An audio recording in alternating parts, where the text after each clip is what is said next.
It would help if I had my microphone on. Caption check. Perfect.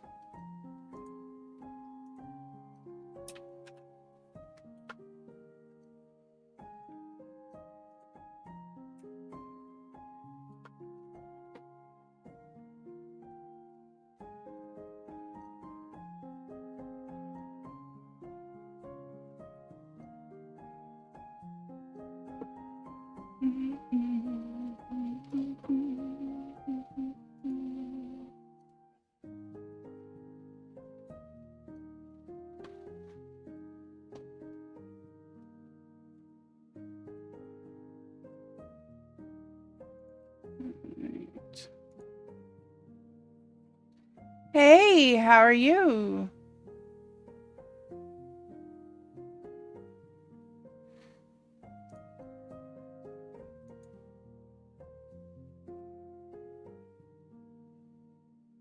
How are you doing?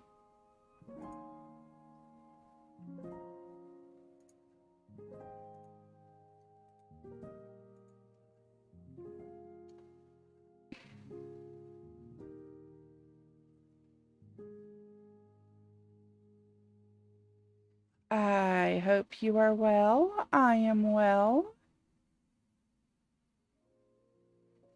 Taking a lie down while waiting for the coffee pot to finish. Sounds valid to me. Sounds extremely valid to me. Okay. How are the audio levels? Are my voice okay? The music okay? Everything well balanced?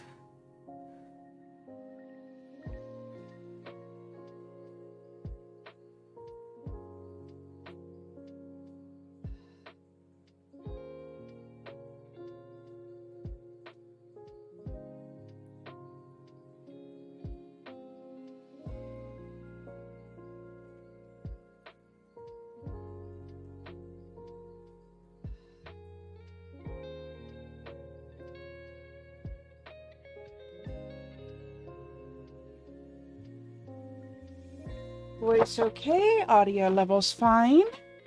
Perfection.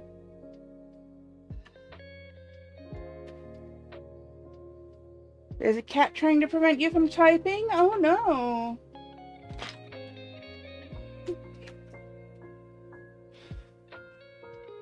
Well, I'm sure you know exactly what to do with misbehaving kitties.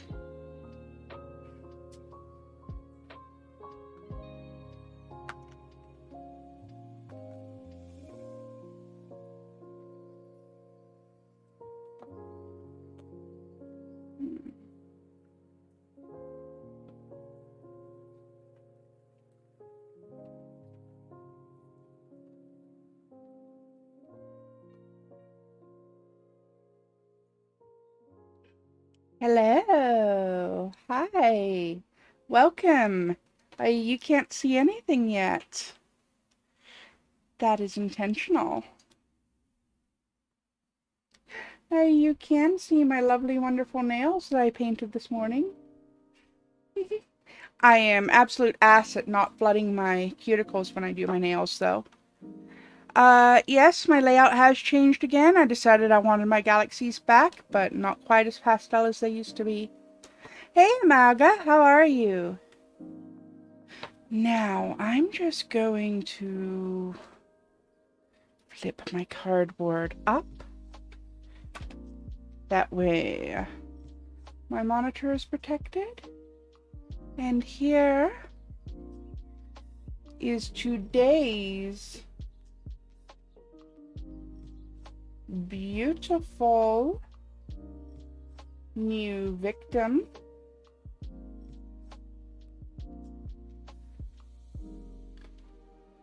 This is Barbie Fashionistas number 187, also known as Somebody's at the Door, also known as the Deaf Barbie.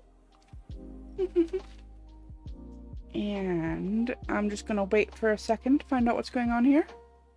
Of course, the door would ring as soon as I started stream.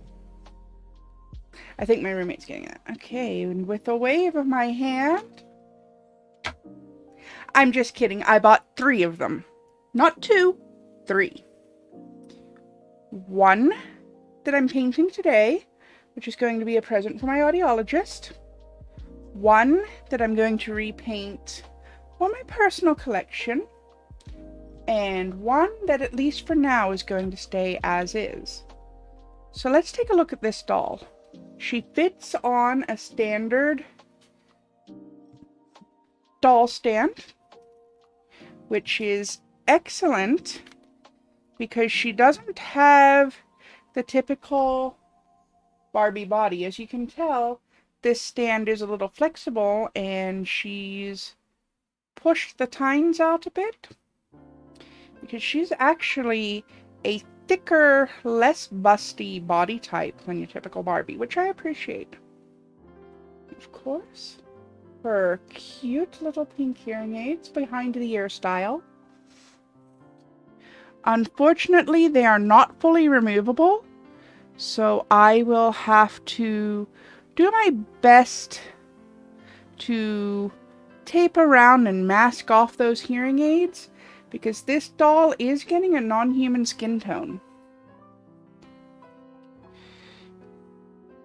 I'll probably reuse the boots, but painted. So I'll set those aside for now. And I have a Skype message, probably. Oh, I have received some parcels. Sure. Impromptu unboxing after I stripped my victim.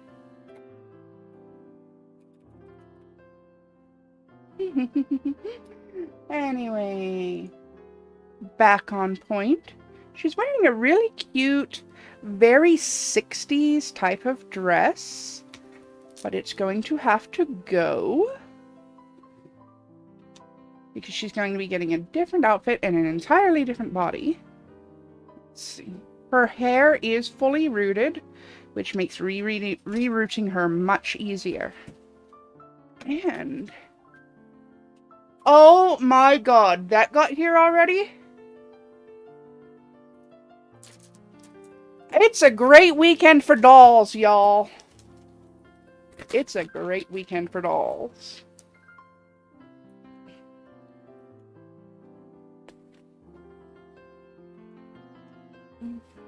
That means rip my address and such information off of this parcel.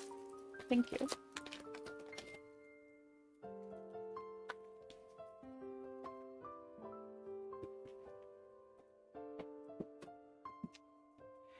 Because I need to show y'all. You know what?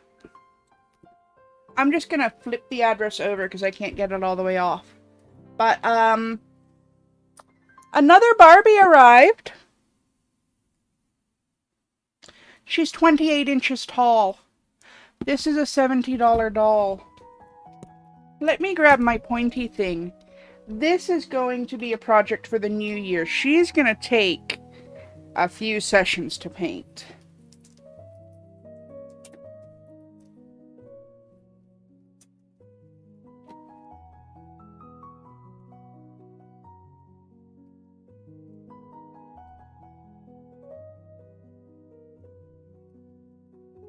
I want to get a look at this doll.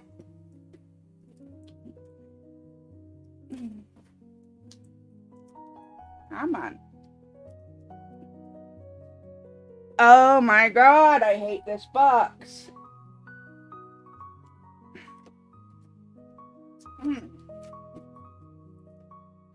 She's quite securely packaged.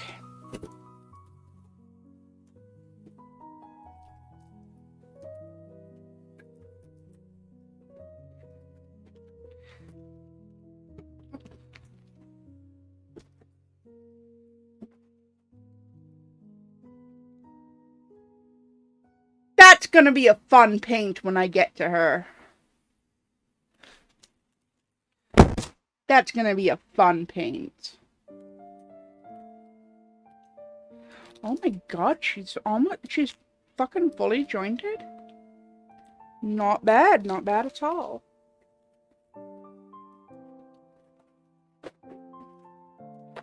And other parcel. What's in here?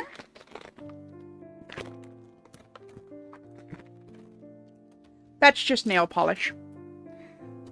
I'd save money by doing my own nails. This is the...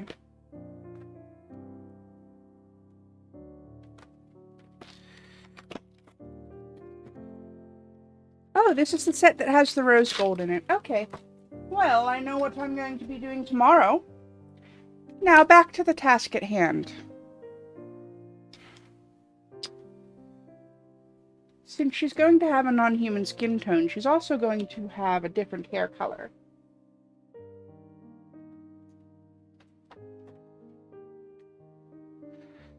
Which means the first thing that we're going to have to do is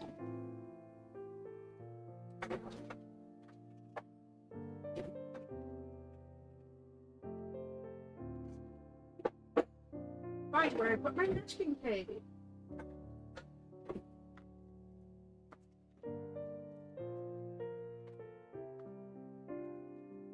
I'll use this masking tape, because I don't want to accidentally cut the hearing aids off. That's my main worry right now. Plus also, if I go ahead and mask off the hearing aids now, then she is less likely to have issues with them later. I will have to do some moving around and finagling to paint her ears when the airbrushing time comes.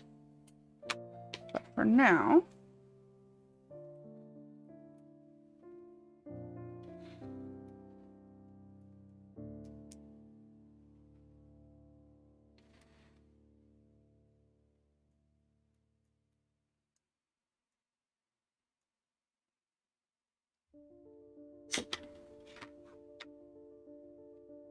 now I should be able to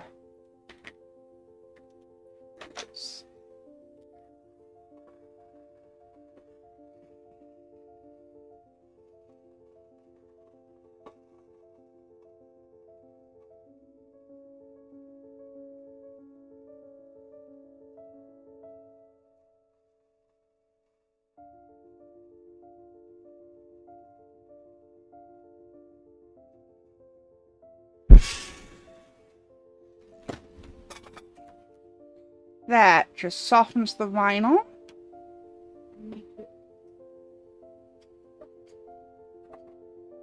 Hit it a second time.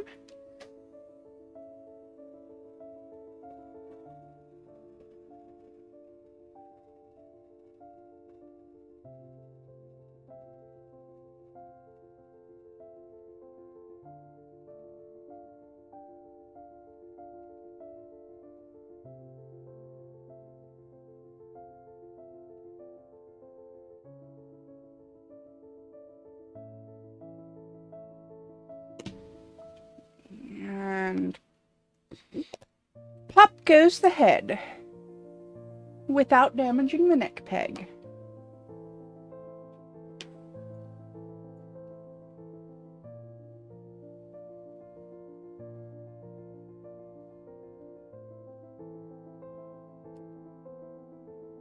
And this hair is good, obviously. It's a brand new doll, thus brand new hair. So I'm going to try to save it for another doll. It's pretty short, for rerouting, so I'll probably use it for a very, very small doll.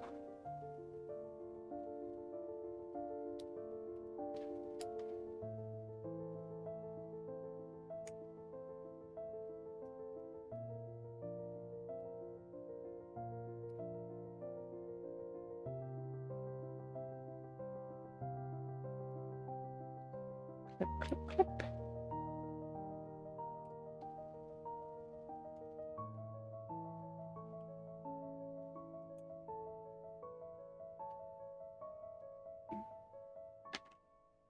I need to mask off that hearing aid a bit better later.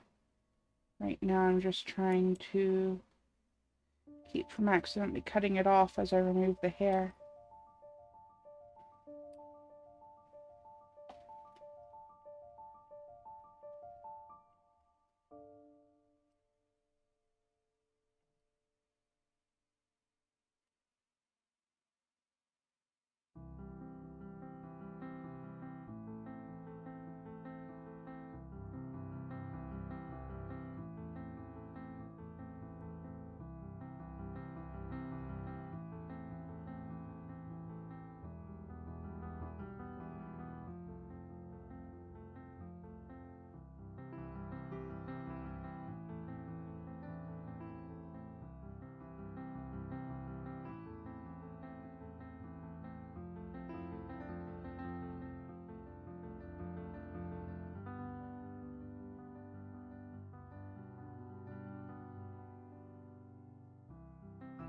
Yeah, so I bought a girl on the internet, stripped her naked, shaved her head, and decapitated her. Things you can say as a doll maker, but not about anything else.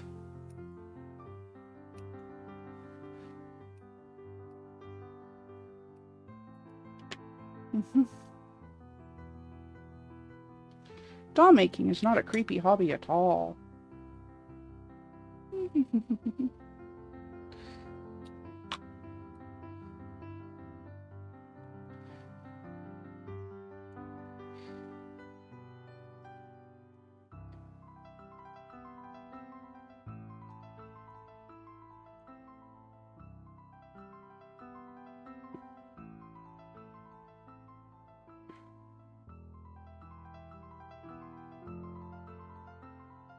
Hey, those tweezers I had a second ago.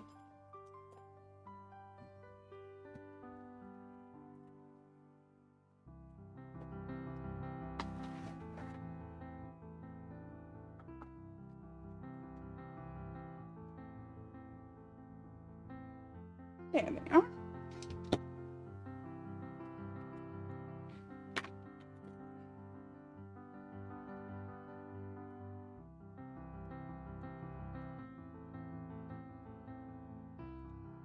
I'm going to use my metal chopstick to pull the hair plugs out, and then the tweezers to actually remove the hair plugs from inside the head.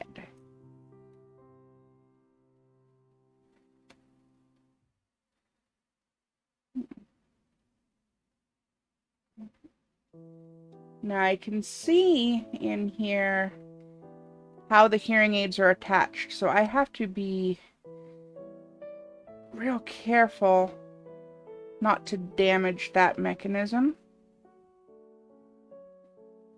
And that kind of held in with nylon. I don't know if you can see down in there, it's pretty dark. But there's like a nylon tab in there that's anchoring the hearing aids into the head, which is good because that means they won't get lost.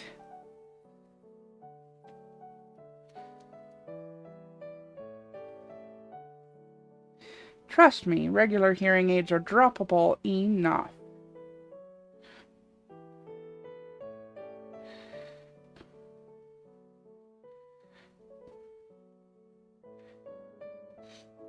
You don't want to lose the doll hearing aids too.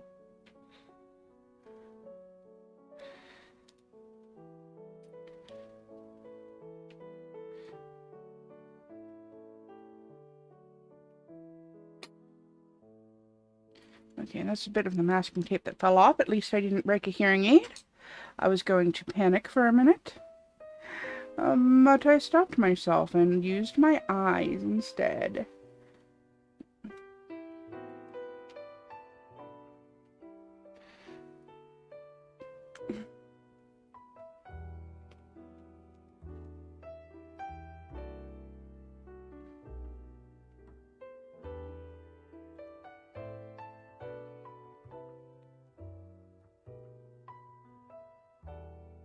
Looks like we've got a tier A Pokemon in chat if anybody is playing the Pokemon community game.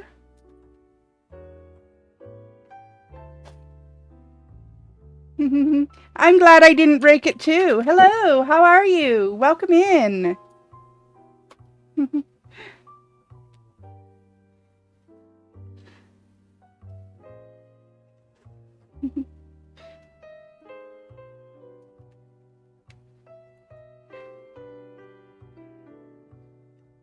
I just need to get the rest of this hair out of this head so that I can do the reroute.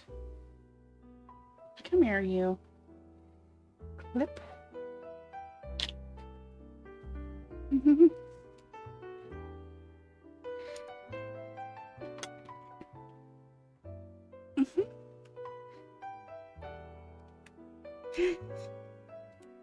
I love custom doll making too. Obviously, it's one of my hobbies. I got into doll making when... It's a funny story. I've told the story before. Since I have new people in chat, I'll tell it again. I used to watch Sailor Moon when I was little. And there was one episode where there's a little girl in Sailor Moon's little brother's elementary school class who is like the youngest award-winning doll maker in Japan or something like that. And I got interested in doll making because of that episode. But I never really had a chance to try it out and practice. Didn't really know what to do, how to get started, where to find supplies and such. But then when I became an adult, Amalga and I discovered the Light Pole and Hexgen and Moonlight Jewel and all the doll makers on YouTube. And so I have been learning how to do the craft that little 8-year-old Mallow became obsessed with because of Sailor Moon. Now, 20 years later.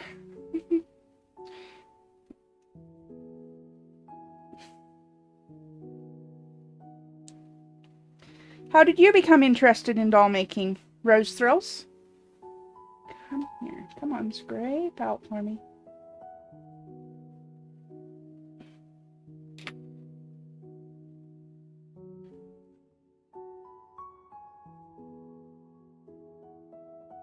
I'm going to grab my other tweezers.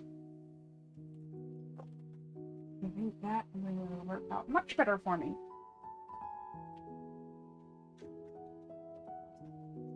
Here they are. You want to learn?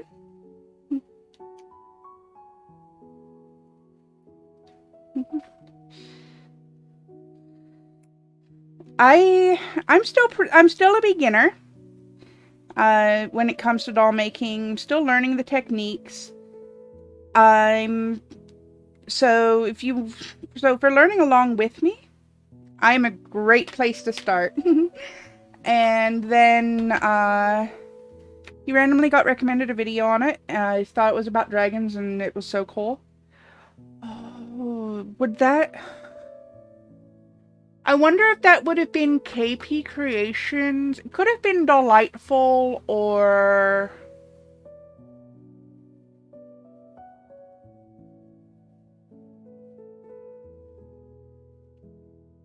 possibly Moonlight Jewel?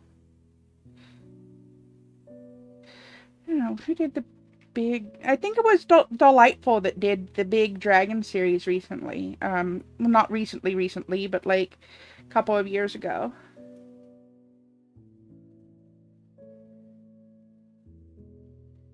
Come here.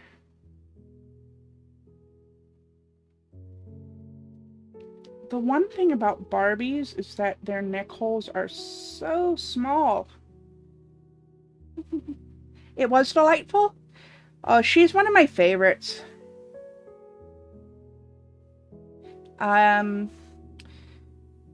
Delightful is one of my favorites. I really like Enchantarium as well. They are they're siblings, and they're from Poland, I want to say.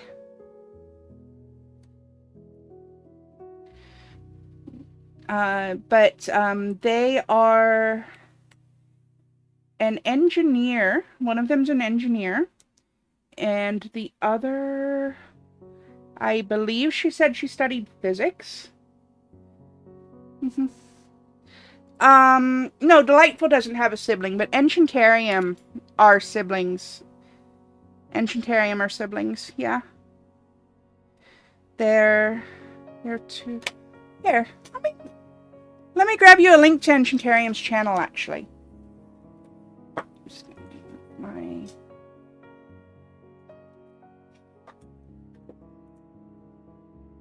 Whoops. I can't see what I'm doing very well. I have a backdrop over my monitor, over part of my monitor, because I'm going to be using my airbrush a little later.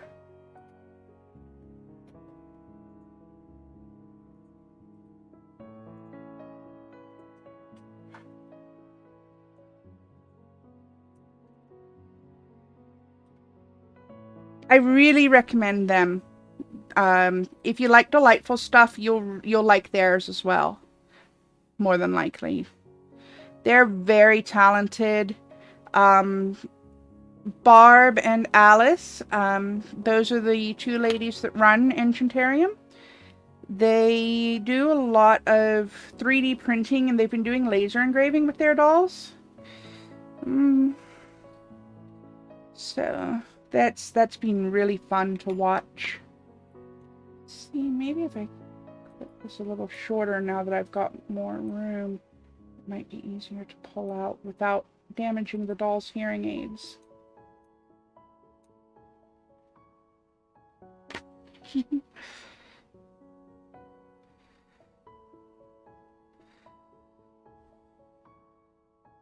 Getting the hair plugs out when you're changing a hair color is one of the most time-consuming parts of the doll making process. I wonder if I can pull the plugs this way. Some of them. It's hard to right now because I'm trying not to break the doll's hearing aids.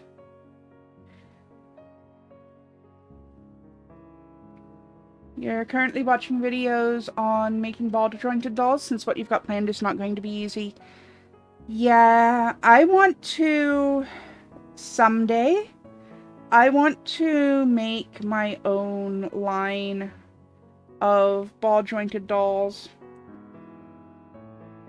Someday.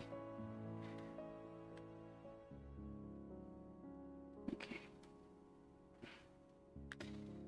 I probably should have prepped the head before stream, but that would have made sense. And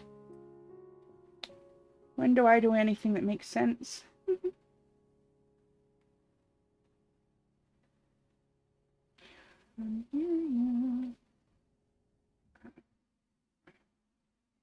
Looks like Mattel has moved to melting the ends of the hair plugs instead of gluing them. And that's honestly making things a little bit more difficult for me. But that's alright.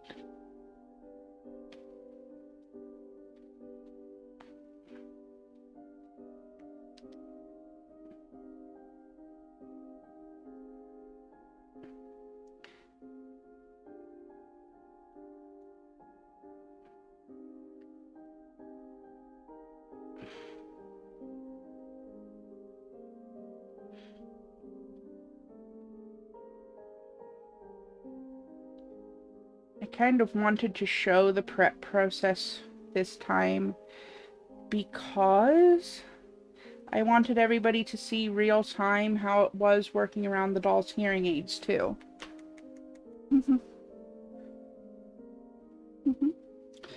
You want to make a doll based off a character that's been in your dreams? That's a good idea for a doll.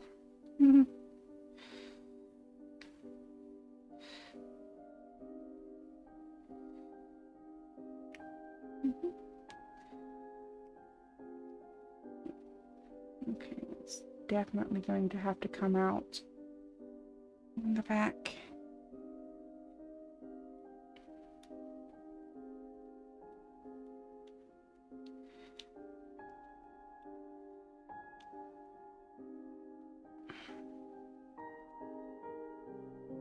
I think I've almost got all the hair plugs out.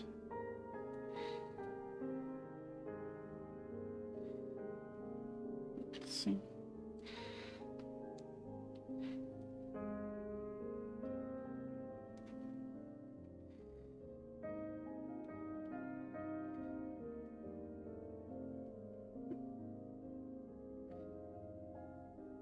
Come on, I've got one more hair plug that's maybe... Yeah, there we go.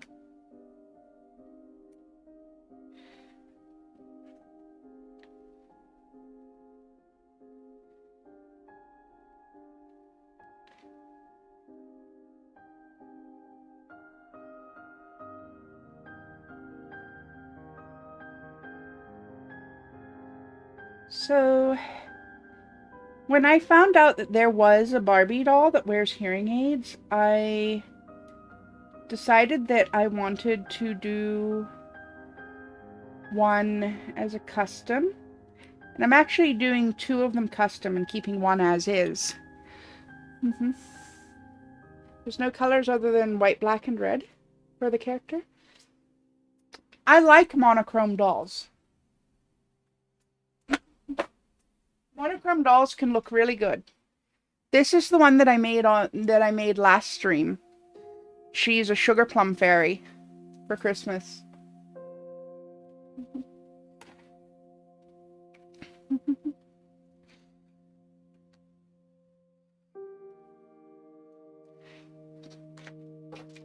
Monochrome dolls can be really, really nice.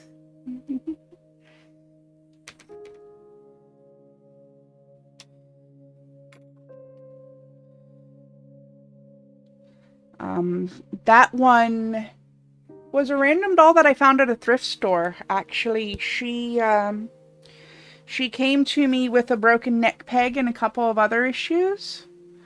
And I said, you know what? I can make you beautiful. And she'd been sitting in my stock box for like 2.5 years. And then I was going through my stock box for something else and found her, and I was like, you would make an excellent sugar plum fairy.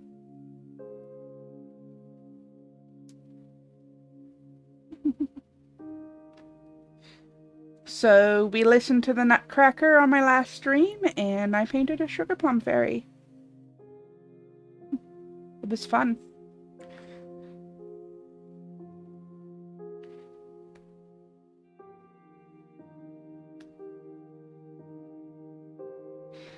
Anyway, I was saying why I wanted to paint a doll that has hearing aids. I've been wanting to get your hands on a Monster High doll because you like... on a Monster High doll. I promise I can speak. You've been trying to get your hands on a Monster High doll because you like their mold shapes. eBay is a good place to find used ones if you don't mind shopping online. Sometimes they turn up in thrift stores too. Another option actually is sometimes you can go on Amazon and you can find knockoff dolls that have the same mold shape as the Monster High dolls. for way, way less money than a real Monster High doll. Let me see. Where did you go? There you are.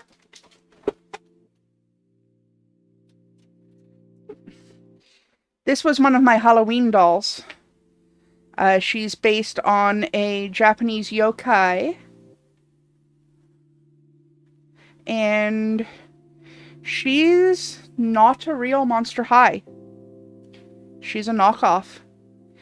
But she has the same slimline body shape.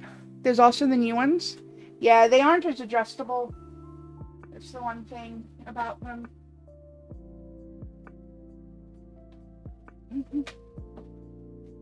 So that's the one thing about the new Monster Highs, is that they really are not great for posability.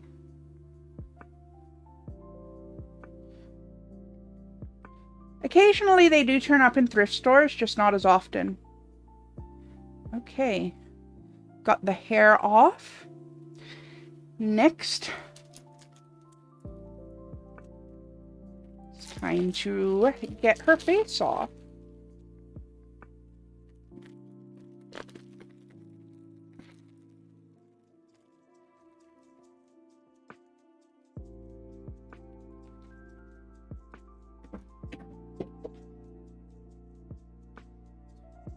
Drop a pen. Alright. I am using pure acetone. You can use nail polish remover if you get the good stuff. The stuff from the dollar store is not strong enough. It will also take longer. This will take less than a minute. But you're going to be sitting here for a while if you're using nail polish remover.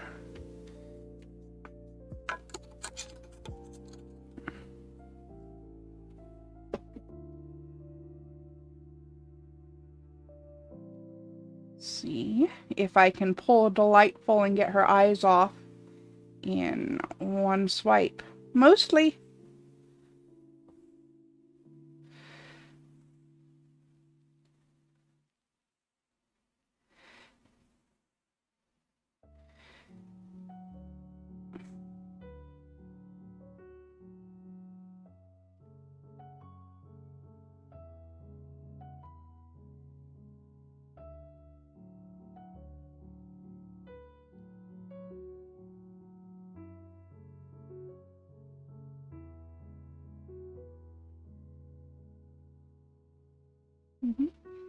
Right. Thank you. Yes, the reason I wanted to customize it all with hearing aids is because I wear bilateral hearing aids myself. And so I wanted one for my own collection because I spent my entire childhood being made fun of for my hearing aids, having kids trying to get me in trouble because I had things in my ears, teachers treating me differently because I couldn't hear as well. Just a lot of ignorance, and there wasn't a lot of representation for disabilities in general, but particularly deafness, when I was in elementary school in the early and mid-90s. And I've always felt like... You have a friend who also has hearing aids and she's been teaching you to sign. That's great. That's awesome. And see, that's... But in the early and mid-90s, there was a lot... Like, there wasn't any representation. There was a lot of ignorance. I got a lot of garbage from teachers and kids at school. And I just always felt like if there were dolls and cartoon characters that, you know, made my lived experience more normal for other kids, then you know, maybe it would have been different. Maybe I would have had a much easier time. Maybe not. Maybe not. But at least maybe it would have helped some. Still a few hair plugs left in here that seem to have been stuck. Let's see if I can get in there and just grab them.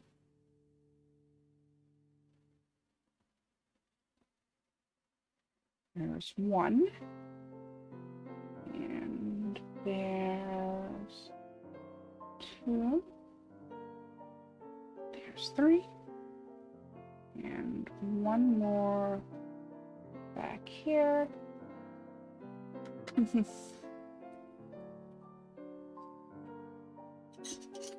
I wish there'd been more acceptance as well of sign when I was growing up. There was a big focus, especially in rural schools, and I grew up in a small town. There was a big push to make kids, especially if they were partially hearing, like I was, there was a big push to make kids try to get by instead of teaching them sign, and I think I would have been a lot better off if learning sign had been something that was accessible and encouraging to me. You grew up with chronic migraines? Mm-hmm. Yeah, it's... There just wasn't a lot of... There still isn't a lot of understanding for disability and health conditions in the mainstream world. Alright. Now, since I'm going to be changing the skin color, I'm going to sand the body just to scuff up the finish on the plastic so that it'll take the paint better. And then I'll do a 5-minute break. Imagine growing up and a teacher telling other teachers that the ringing the student hears is nothing.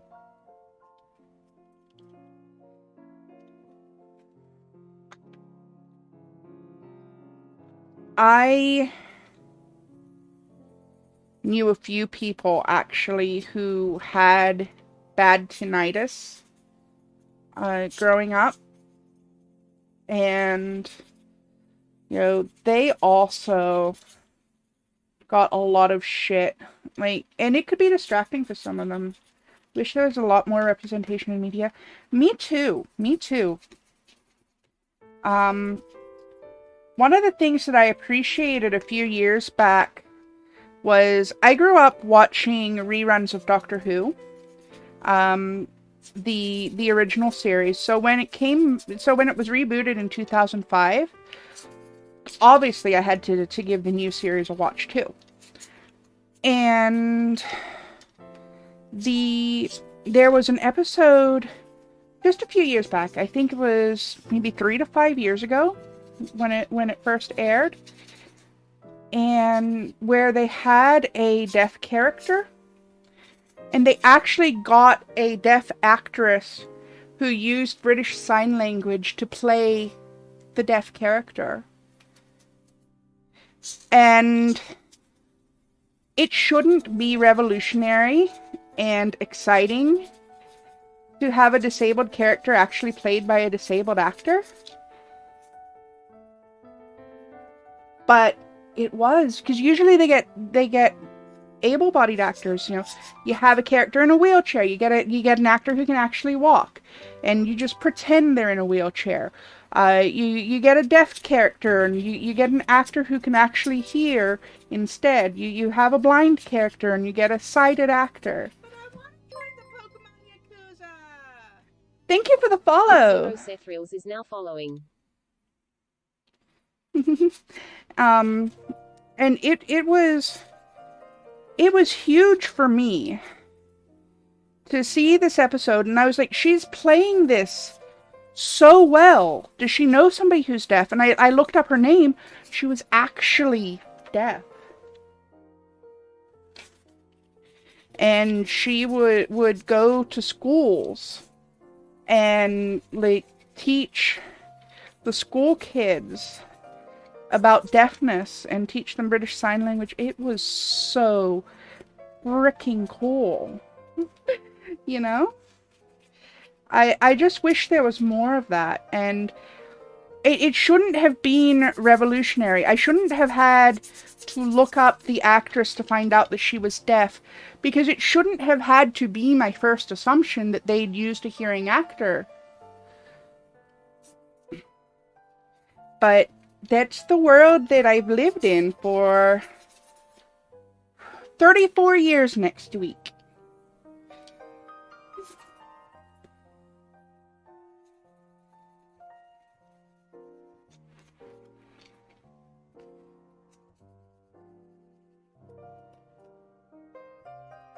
It is a normal assumption. It shouldn't be a normal assumption. It shouldn't have to be the normal assumption. And I'm not blaming myself for assuming that. I'm upset at the media for making it so that that would be the normal assumption. Because we shouldn't live in a world where we have able-bodied actors playing disabled characters. We shouldn't live in a world where we have cis characters playing trans characters. Yeah, that's how the media is, but it shouldn't have to be the normal assumption. And I may not have a big platform right now, but I'm going to use the platform that I have to talk about the things that I'm passionate about. And representation matters, especially if that representation can be done by somebody who's actually part of the community that is in need of that representation.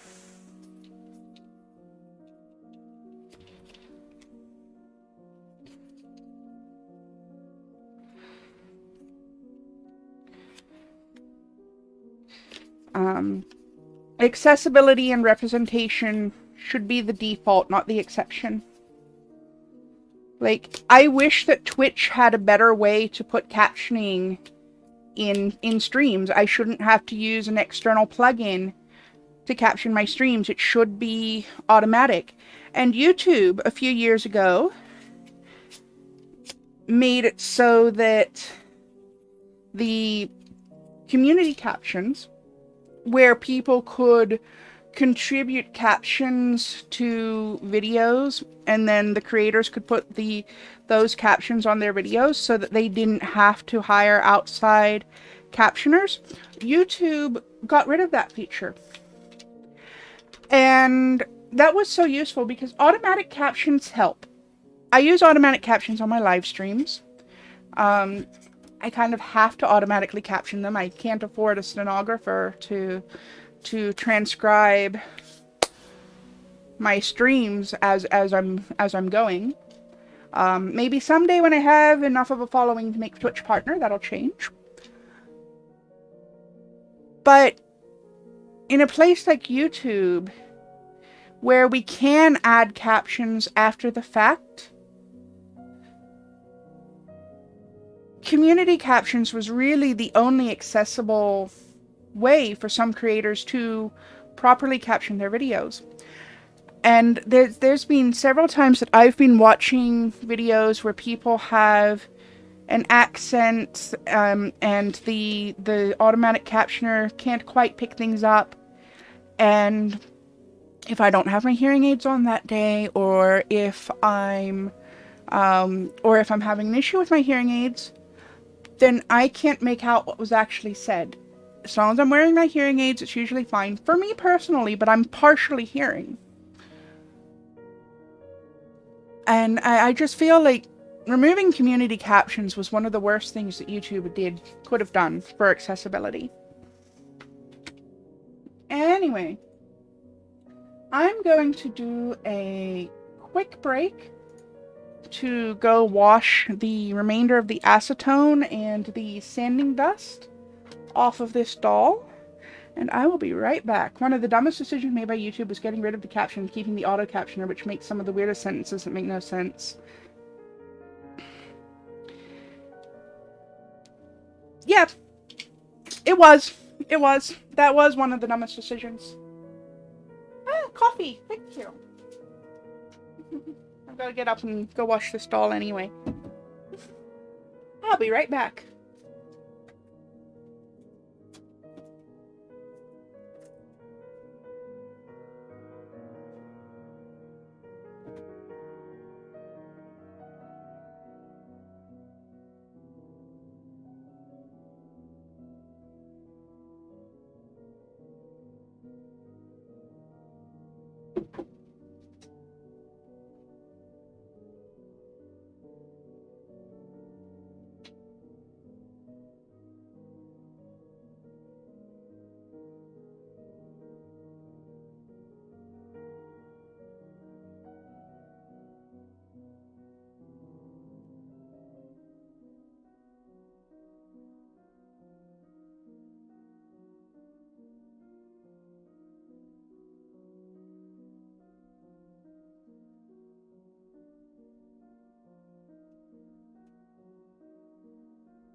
Auto captions picking up humming and saying it's a foreign language when it's humming. That, and sometimes YouTube doesn't pick up enough of the speech to have auto captions on the video at all for some reason. And I don't understand that or how that works. But there are some videos where I have to use the Windows captioner and switch that on in Chrome. And it's a little bit more accurate with some things. But then all of a sudden you'll just hear like cars going by and the Windows captioner will just say skip, skip, skip, skip. Now, I may only have 40% hearing in one ear and 60% in the other. But even I know that cars go not skip.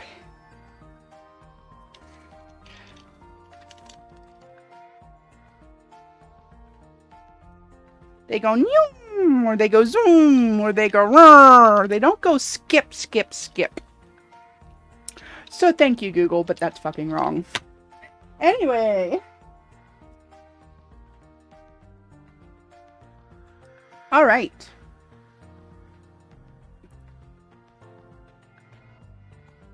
Some of the paints actually come off the hearing aids.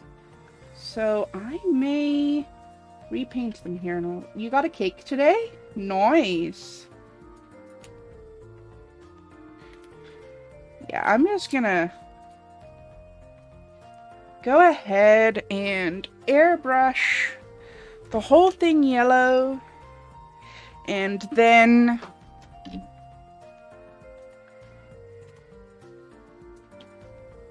I will paint the hearing aids pink again after, because I did want to leave the hearing aids pink. Cookies and cream. You wanted red velvet though. Aww.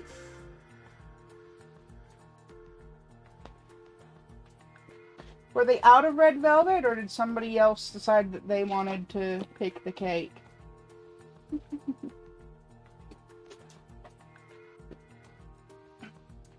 So my airbrush. And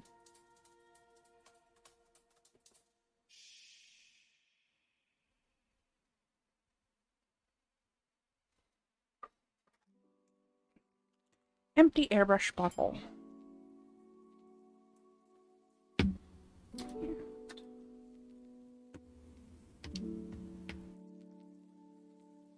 There's one red velvet left. You're about to get it, and this lady ran up there, snatched it like she's grabbing a football, and gave you the dirtiest look. Okay, Karen.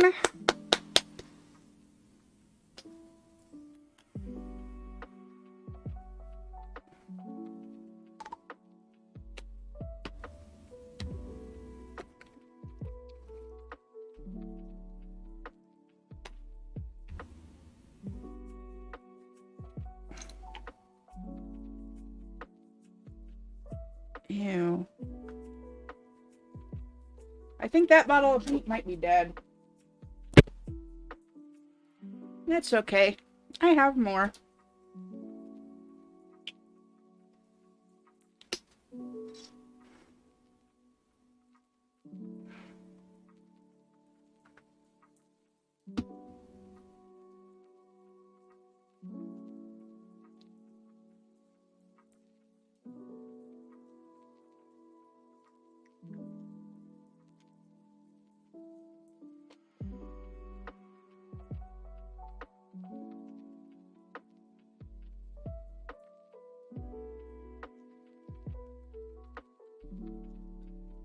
Now, because she is a space princess, she is not going to have a human skin tone at all. She is going to have a pastel powder yellow. Joke's on her, though. Sticker one, its sticker says, a sticker on it says used by Tomorrow State.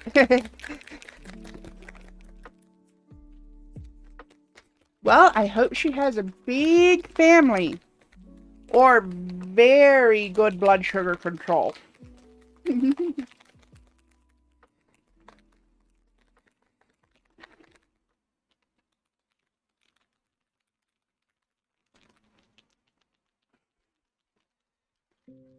Shake, shake, shake. Shake, shake, shake. That can. Alrighty, there's a good powder yellow. And a good consistency.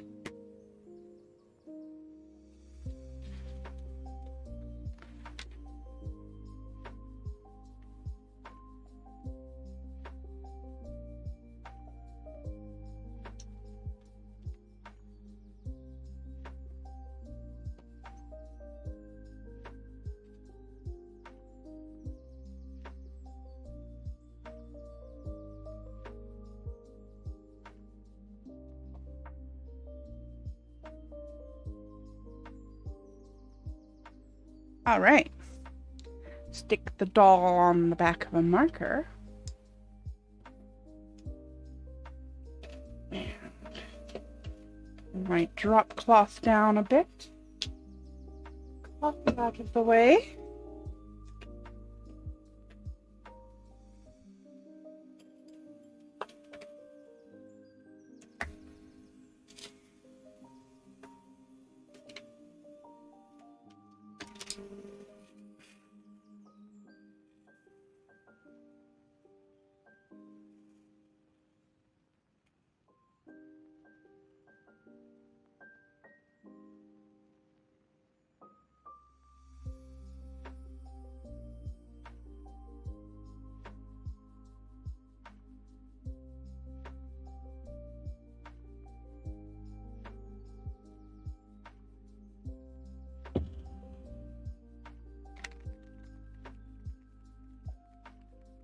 It's definitely going to take multiple coats of this to get a good, even coverage.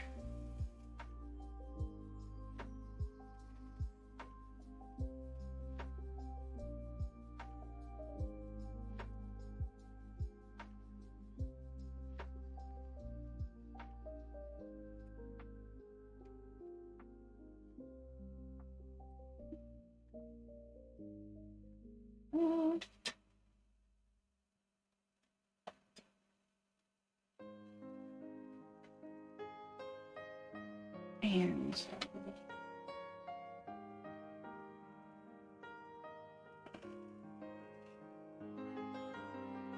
It's hard to tell, but the paint is coming out. And I am clumsy as heck.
Maybe I actually need to dilute it a bit more this time.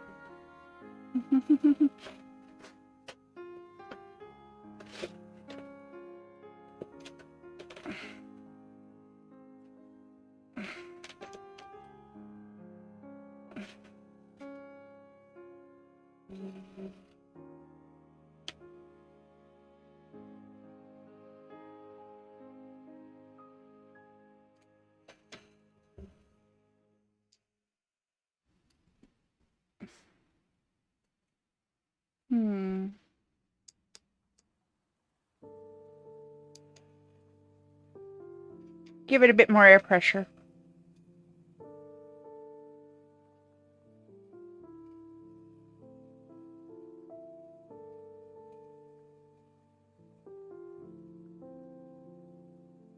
Come on.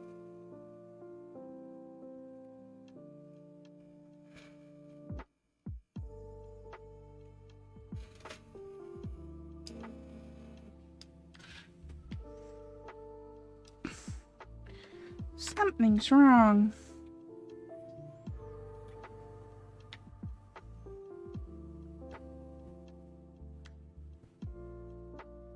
Betcha that's just a little bit too thick.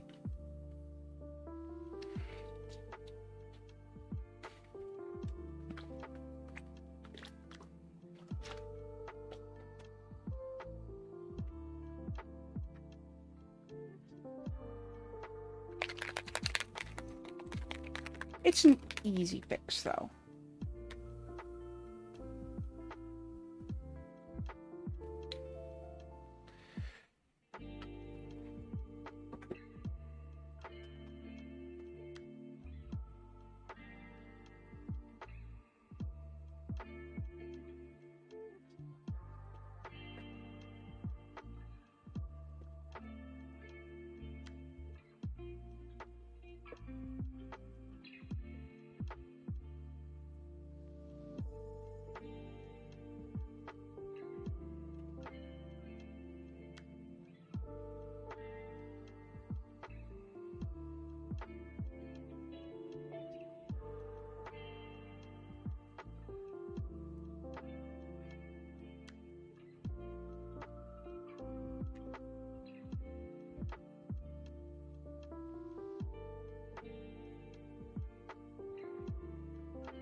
Airbrushes can be a pain in the butt sometimes.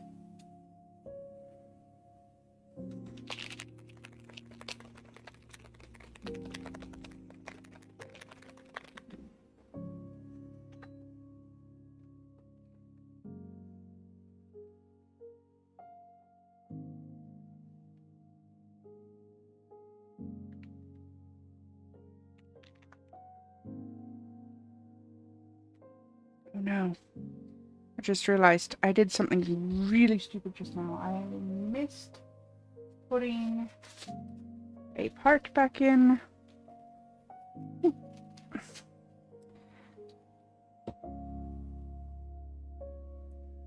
I am making a mess. I said this new airbrush wasn't going to stay pretty for very much longer. I'm a mess.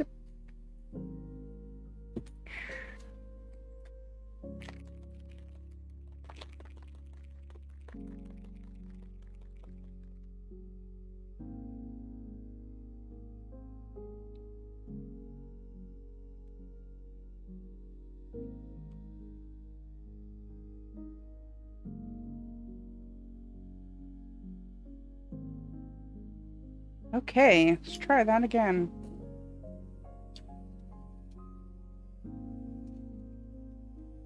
Oh yeah, that's almost coming out too well now.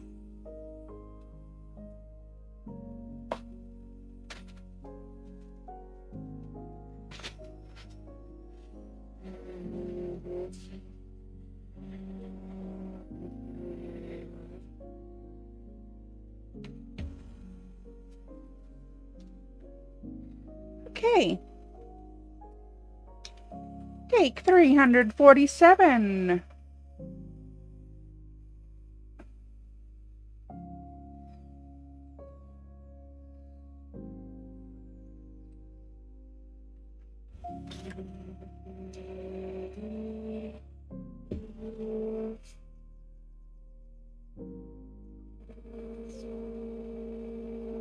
It's still clogged.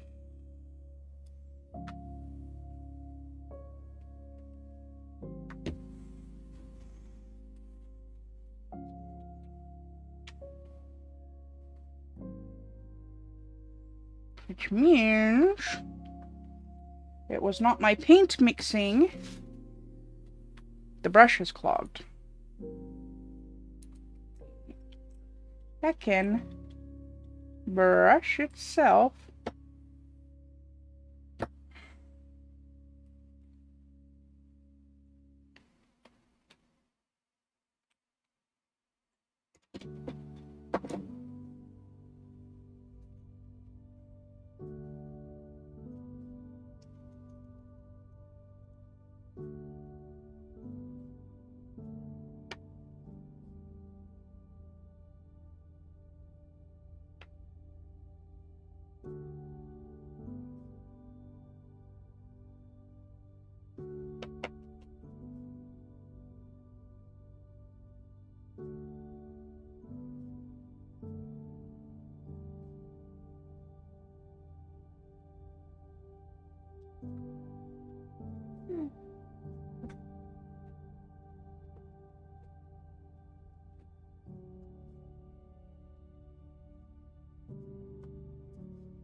Let's see. I can locate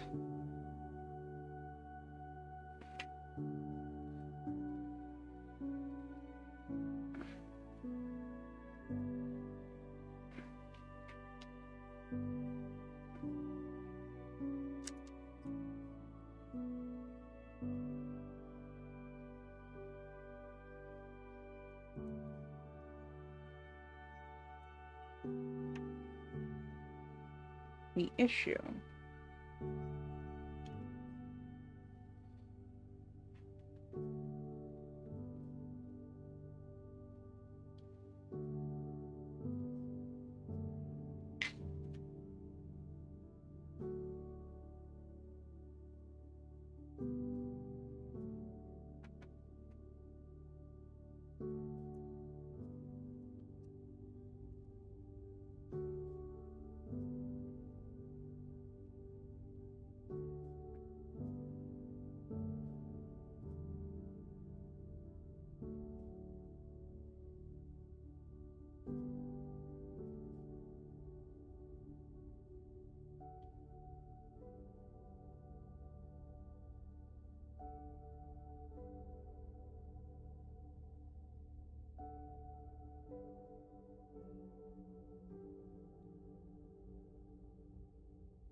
Okay.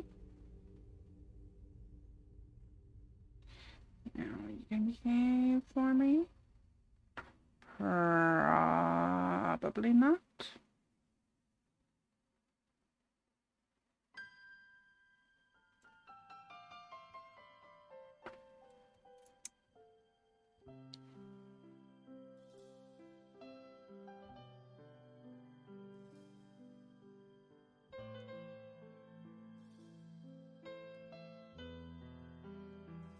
Oops.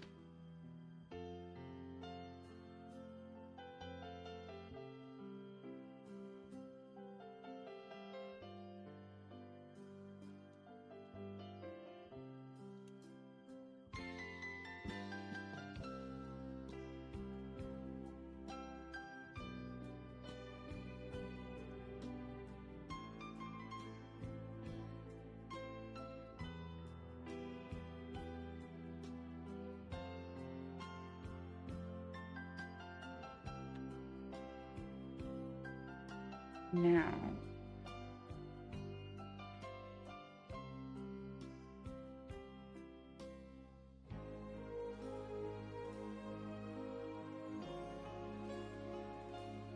This goes there. This goes here.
Let's see if I cleared it out.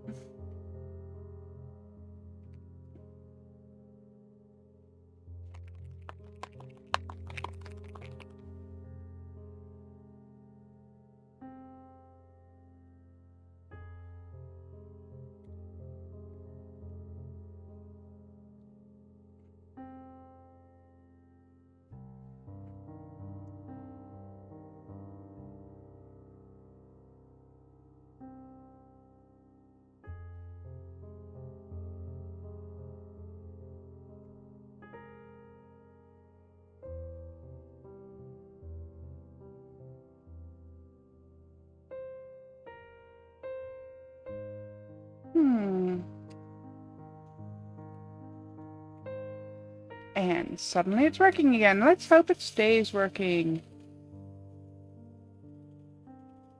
Okay, that's way better. Was way better? Okay.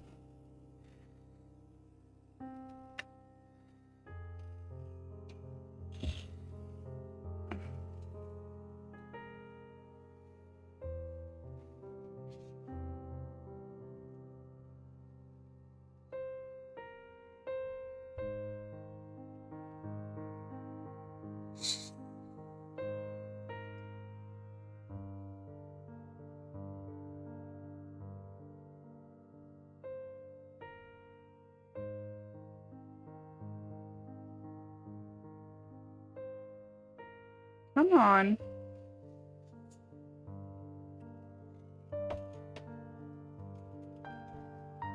I just charged it. It's not running out of battery.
Okay. Suddenly it's working.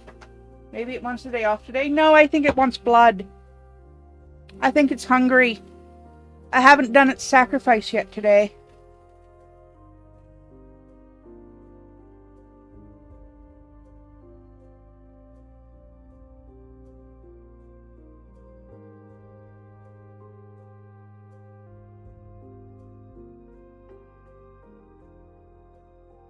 Well, just like Apollo the Parrot on YouTube doesn't get his pistachio until he does his tricks. Airbrush doesn't get its soul until it does its tricks.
Why are you being a problem today, Airbrush?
You know what? I think it's the paint. I think it's the paint. Oops. The paint was open when I just tried to shake it. I am so super smart.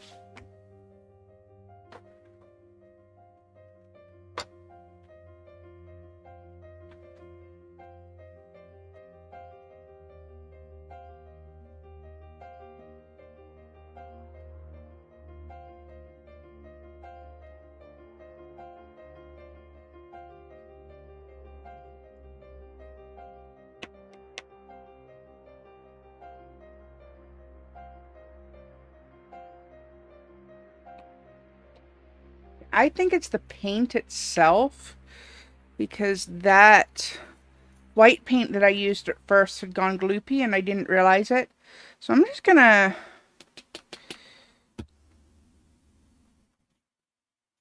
make a new bottle of yellow paint.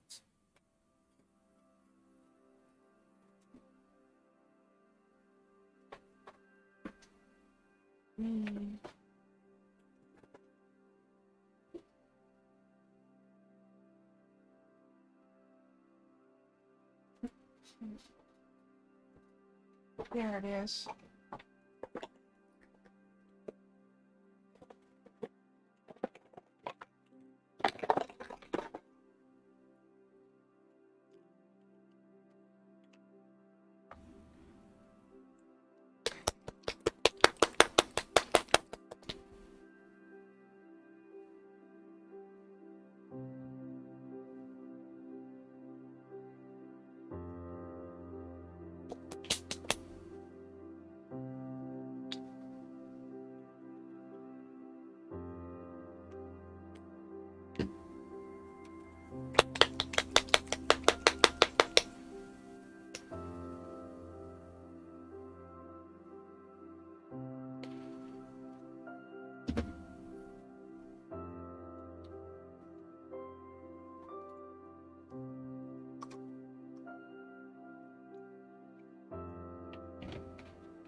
That is airbrush cleaning solution that I just added.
Going to add some more cleaning solution here in a minute.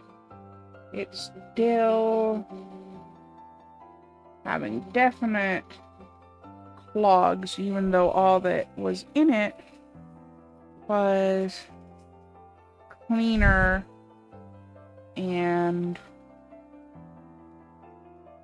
the very last dregs of the paint. So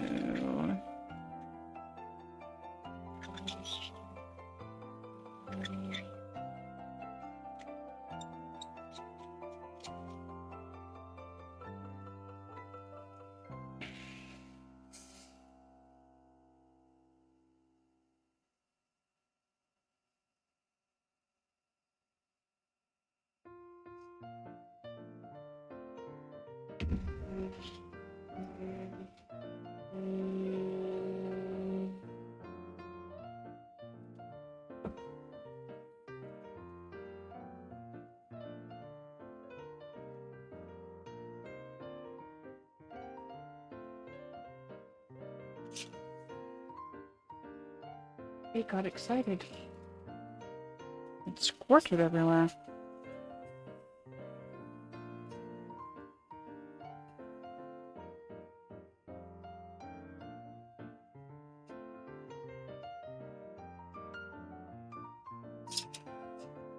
It did it again.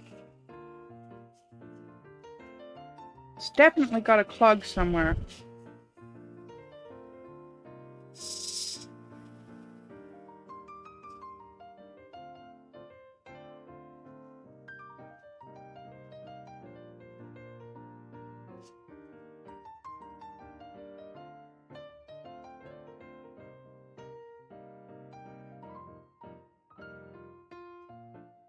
This is super riveting, I know. You've got something to tell me about what happened at work one day? Okay.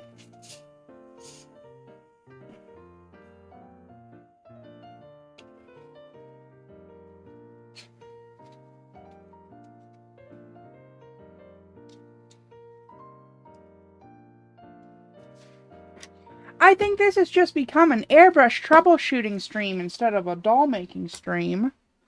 Holy butts. What's going on with this thing?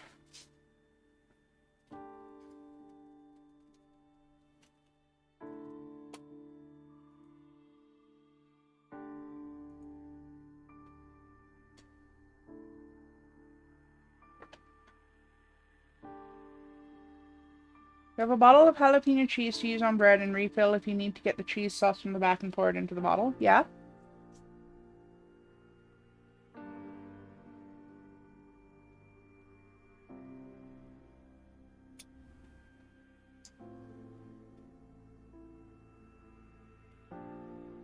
One day you had to refill it, not the first time you've ever had to. Yeah?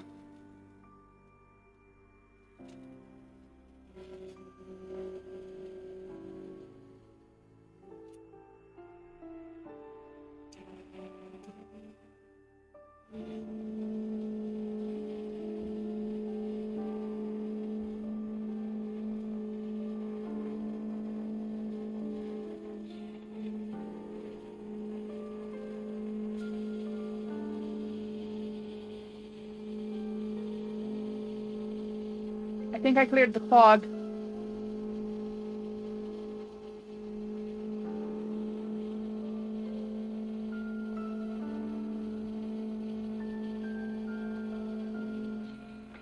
This time, though, when you put the nozzle on, it's proceeded to spew out cheese. Oh no! It was happy to see you!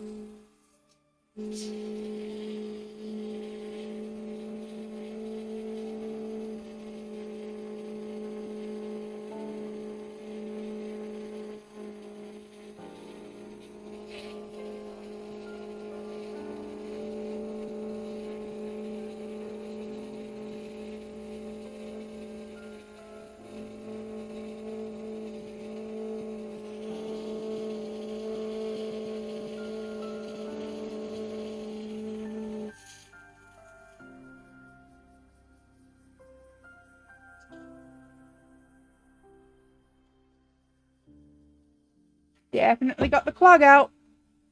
Had to set it down because it kept going on random even when it wasn't being used. Wow.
Wasn't overloaded, didn't fill to the top on the assumption there was a large pocket of air that wasn't releasing.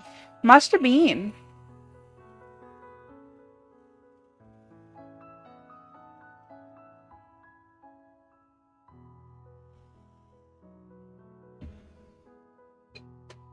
My screen protection there keeps falling over.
I'm actually going to leave the paint cap open so that I can see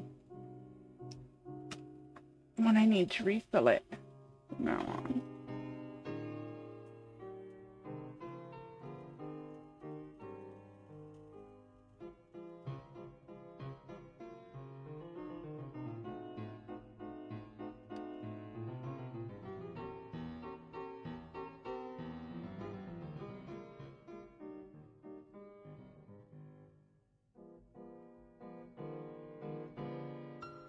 Okay, the first coat is not the most even airbrushing job in the world because of all the glitches that I had.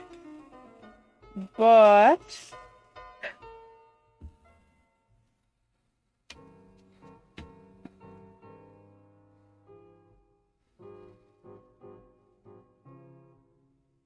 despite it being patchy and uneven, At least there's an initial layer done there, so I'm gonna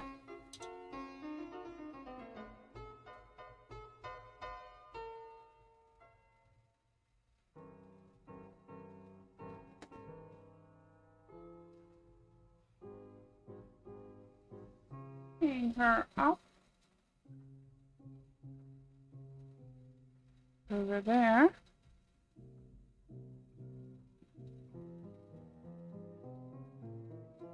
And do the next layer on her face.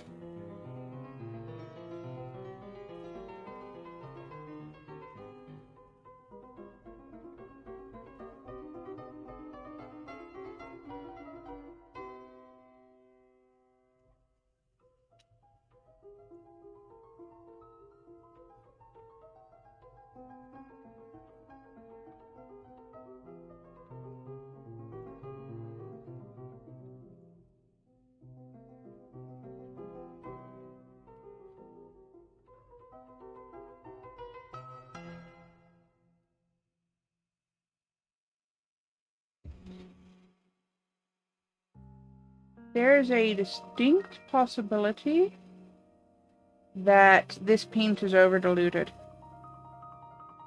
That's alright.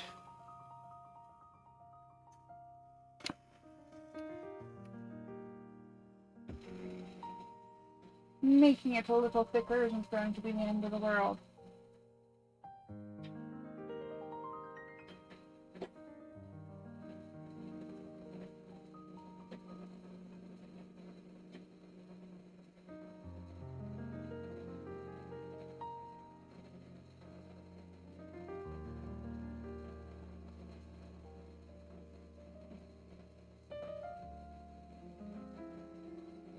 I just have to find a place to put the face to dry.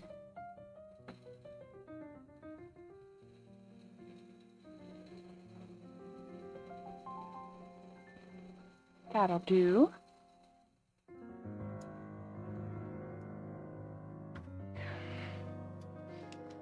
Paint needs to be a tiny bit thicker. I can do that.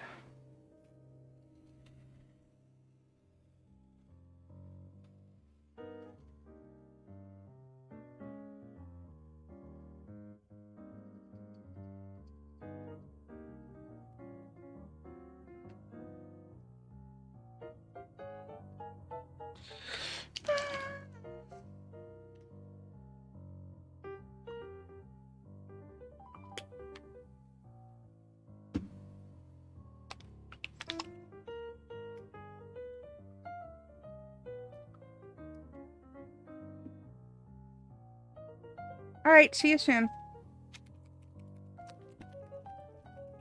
Let's see if this is a better thickness for this paint.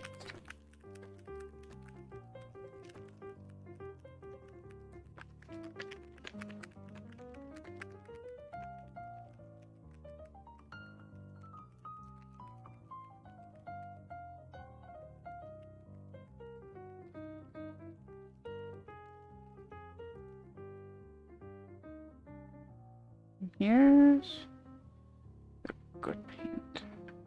That should be good.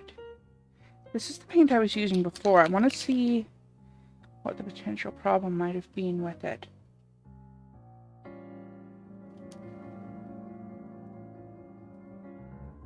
Actually, I'm not sure.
potty. Another minute or two. And then I should be able... Another fucking doorbell. Well, that's well timed. Wonder what it is.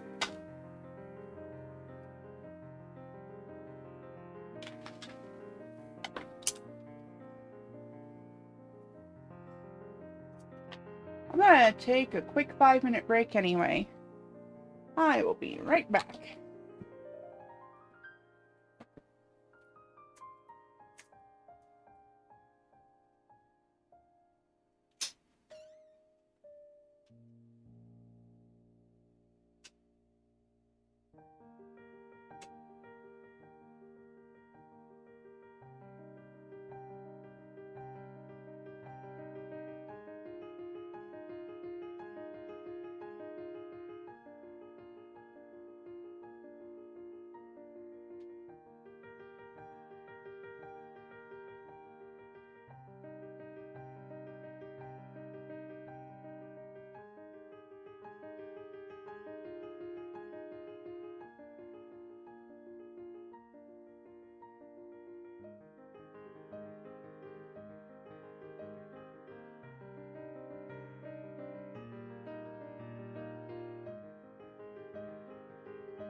Washroom break accomplished. Okay. I have something to show you.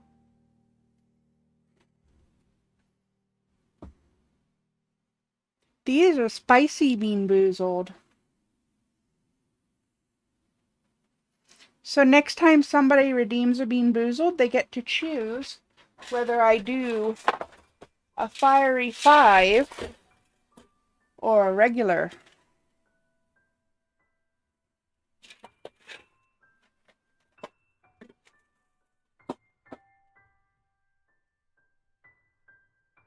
Please do not abuse the fiery 5. It does contain Carolina Reaper.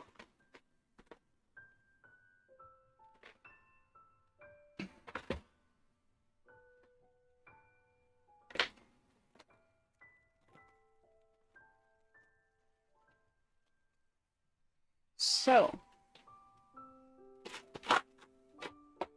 that's here. I am also, while I'm at it, just gonna grab a rubber band here, because I don't want to happen to this what happened to the last cardboard box of Bean Boozled that I had, where I dropped it and they all fell all over the floor. There we go.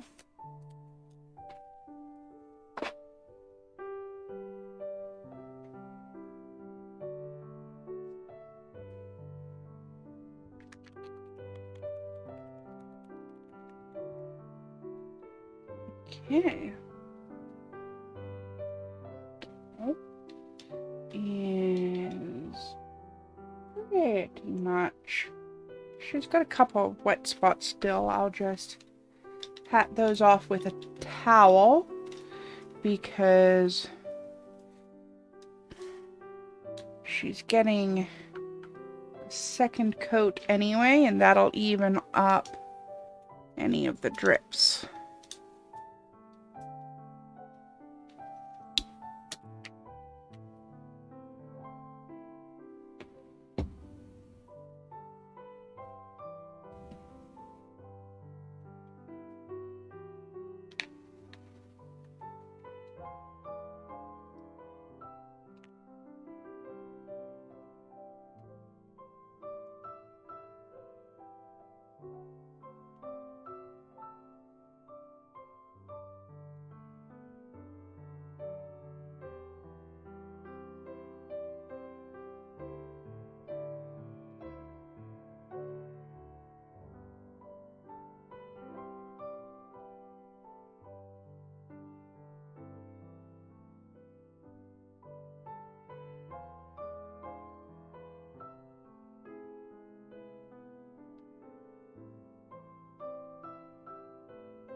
Okay, why is it being a problem again?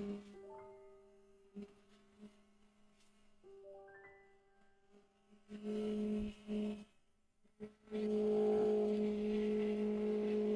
we go.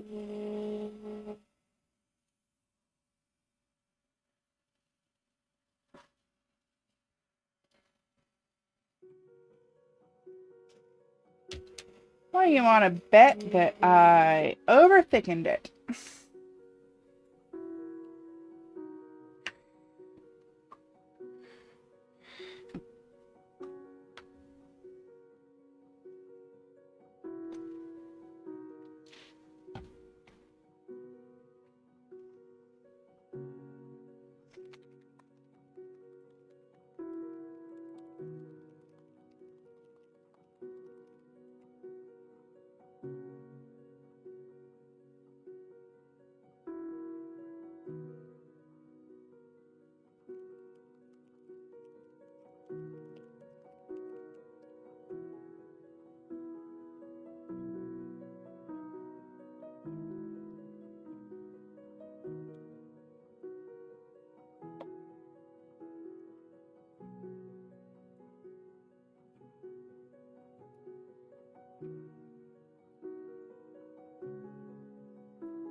Come on.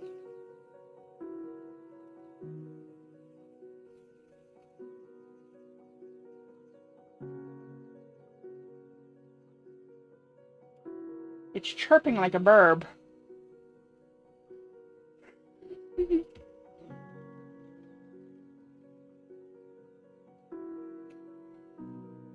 I don't know why it's chirping like a bird.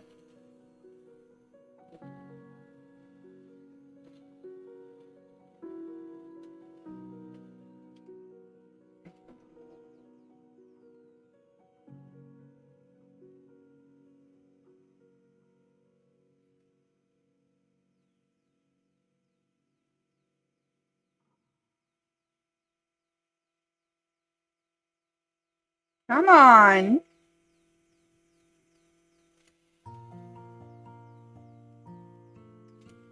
Welcome back.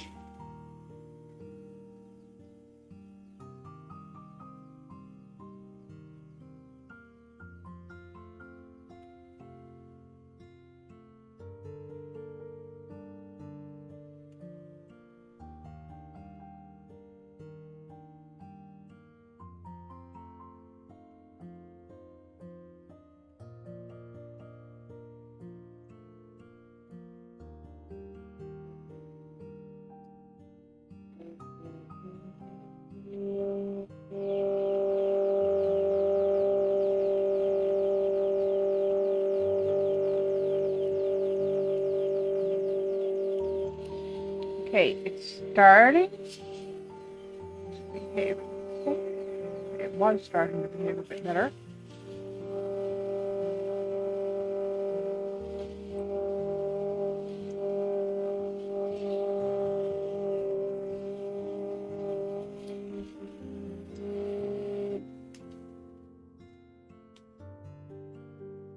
I am really sorry about this, everybody. Why are you being a problem?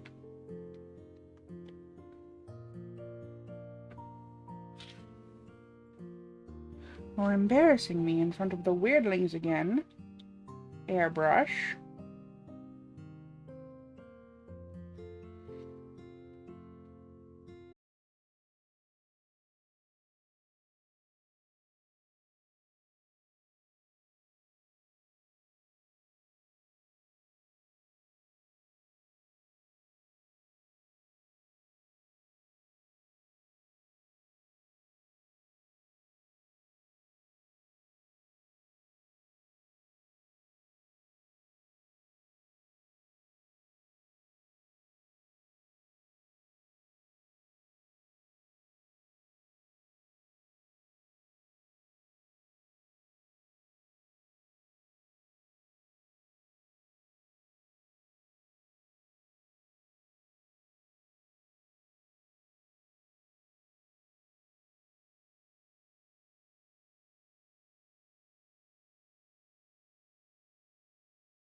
Airbrushes are fun and easy to use, they said.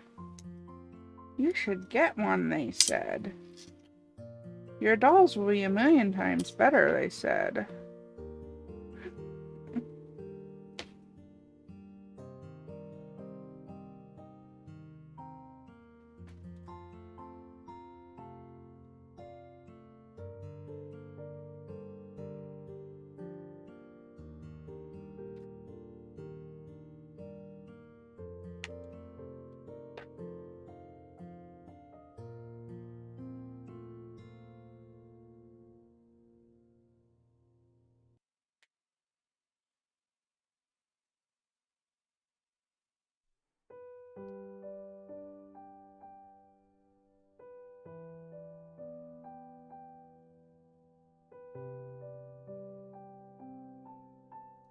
My other airbrush doesn't even have this little brass nozzle piece, I'm pretty sure.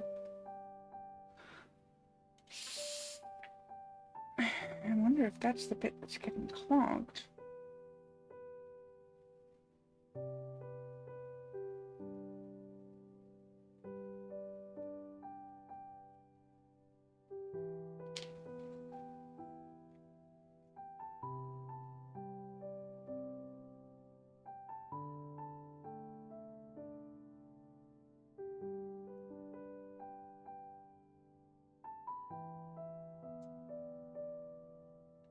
I'm going to try something, and that something may or may not be helpful. We'll find out.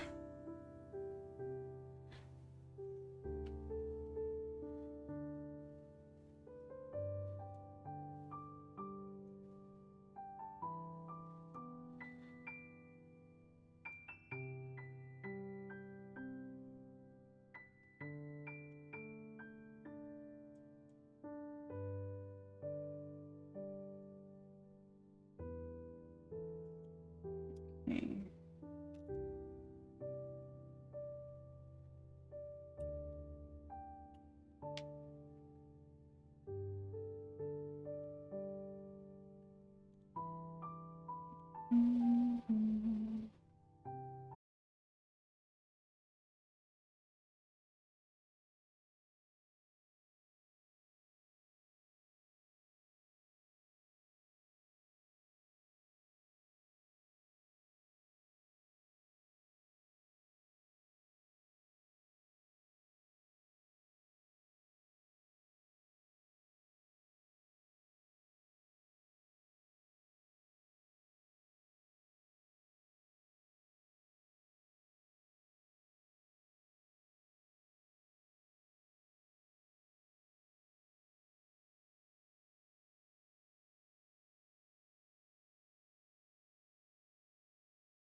Let's see.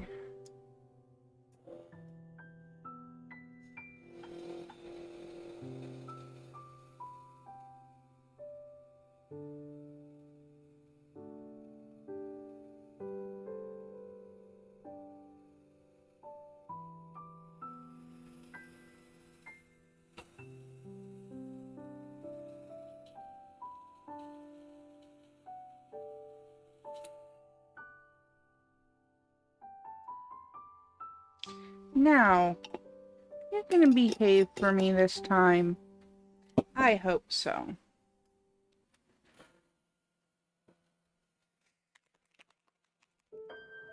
I bought this airbrush to try to avoid these problems.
Alright.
Okay. There's coat number 2 on the body.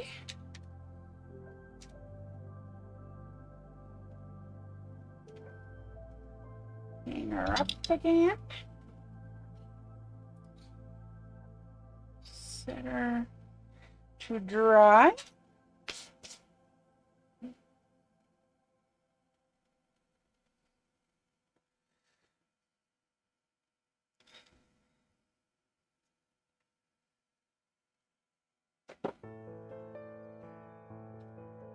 What a mess this is. I can fix the face.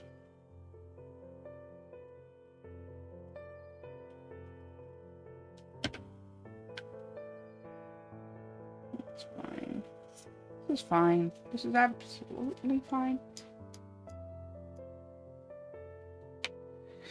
My airbrush should shut itself off.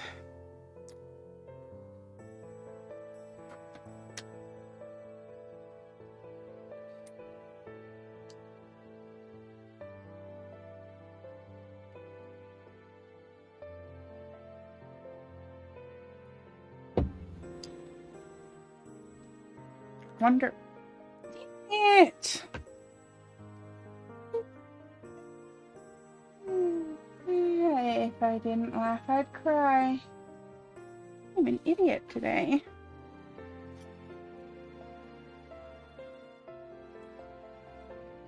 The comedy of errors tonight's stream is.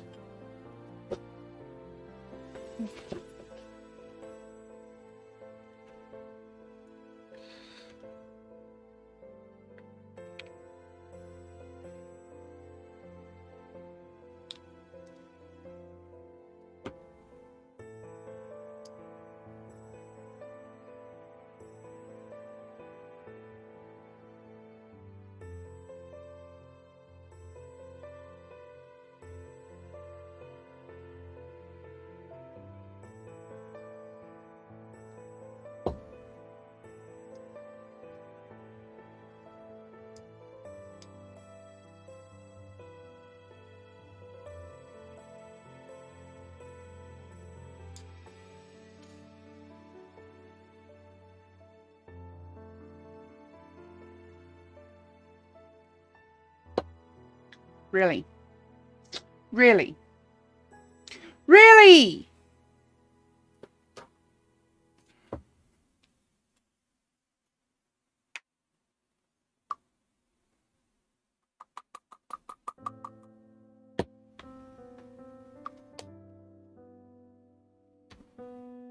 It better just need to be plugged in.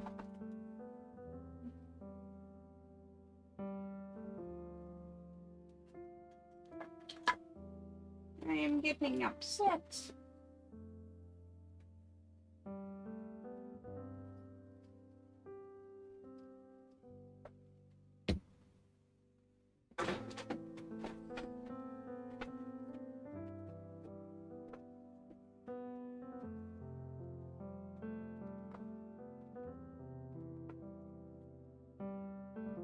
Hopefully I can use it plugged in, because I'm about to try.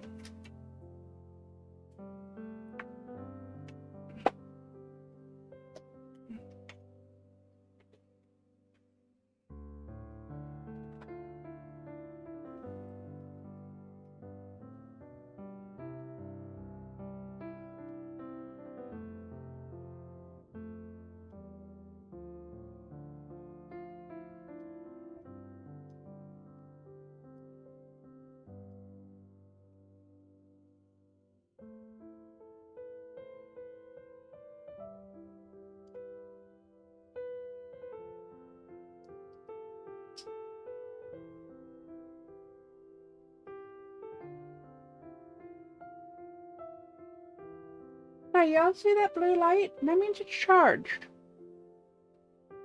That means it is fully charged.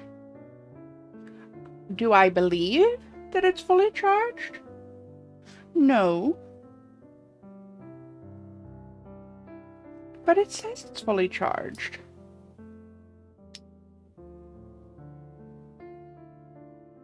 Now it's flashing red.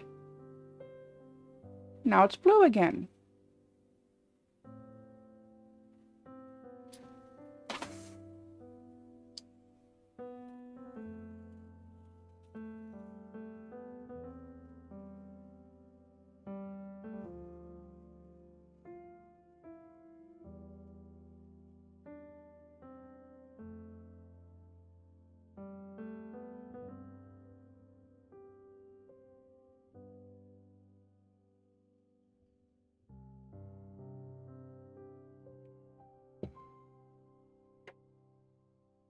And it just shut off.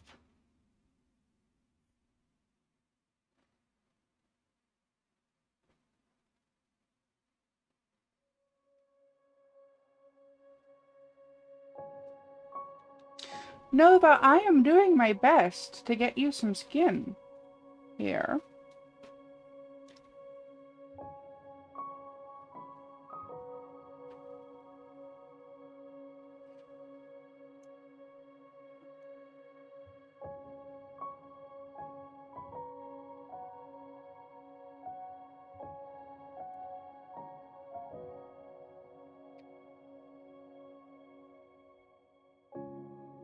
I am so confused by this airbrush right now.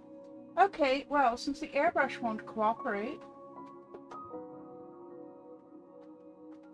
that's fine.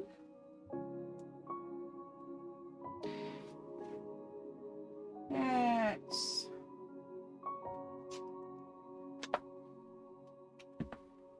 plug it in just in case it is the battery. I don't think it's the battery.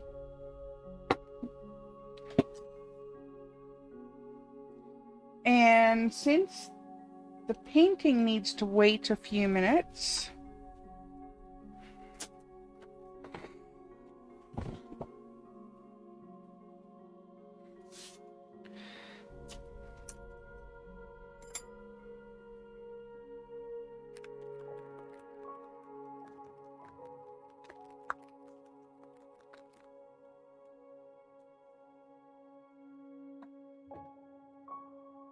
this is the hair that I'm going to be using.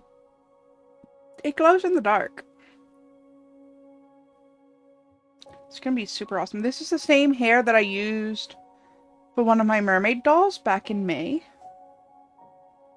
Super cool. It's going to look really good with the powder yellow. And I'm trying to decide on clothing. Or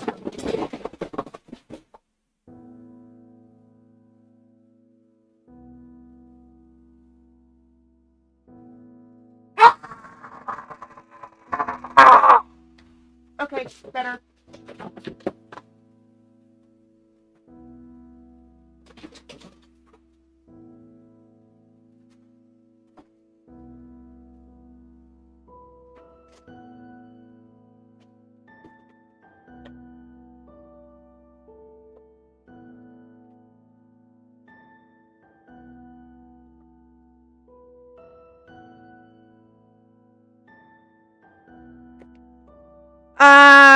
Shelf collapsed and all my fabric paint fell. That's all. No injury, just frustration.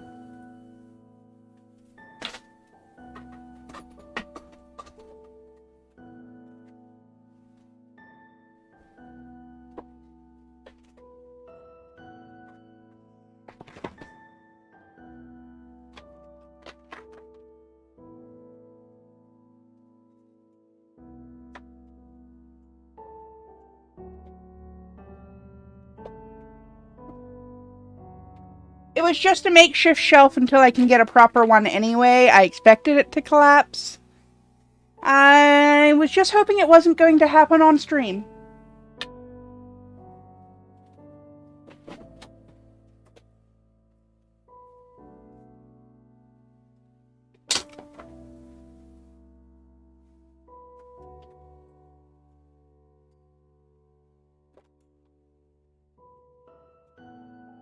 Tonight is a comedy of errors. My life is a clusterfuck and a half.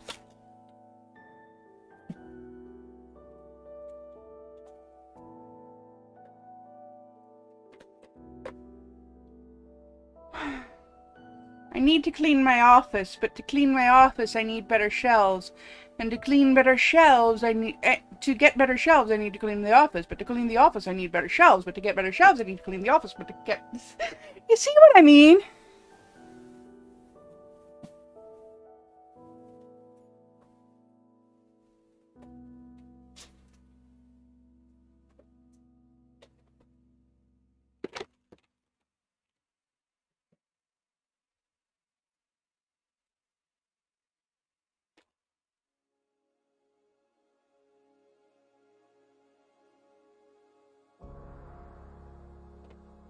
Ow.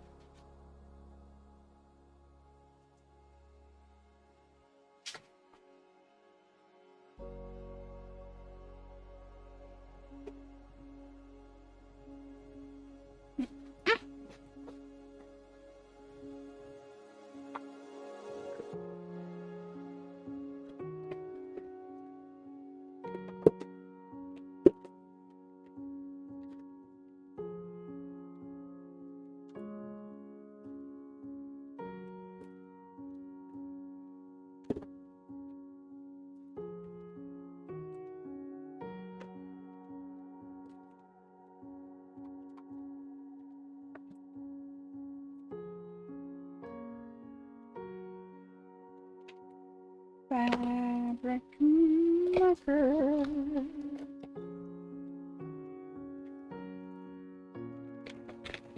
Anyway, reason I was on the fabric paint shelf in the first place is because I also had fabric laying on the fabric paint shelf. It was a good place to keep it where it was accessible. But then when I went to grab it, everything fell down. I'm gonna put my tulip fabric paint markers in with the Ohuhu ones, so they're all in the same case.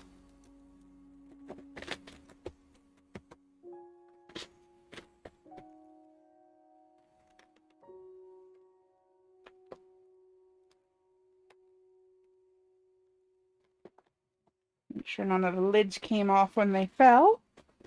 And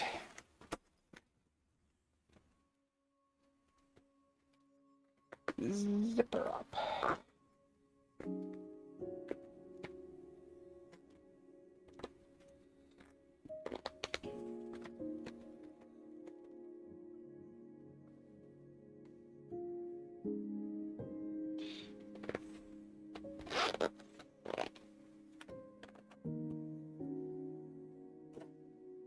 Okay, so on that note, fabric. I kind of want to incorporate this fabric into the design because it looks really good with the hair. I'm just trying to decide on a color for underneath. So normally you'd go with like white.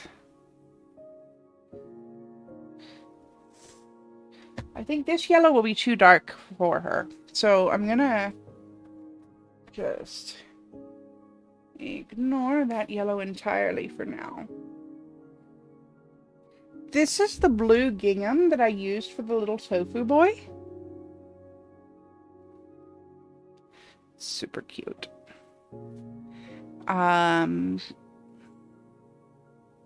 But maybe that would be too many colors. I don't know. I won't use the blue gingham and the pink at the same time because that's just too busy. But I don't know if that would be too bright. I could probably incorporate it somewhere, like maybe make an undershirt and then some kind of a romper out of the pink. I've also got the pale blue. I've got this kind of beige. I've got some purple. We could throw some purple in there. I've also got this recycled sari silk. It's a really nice color. It's a super thin fabric though. Like you can see, you can't tell on camera, but you can see everything through it.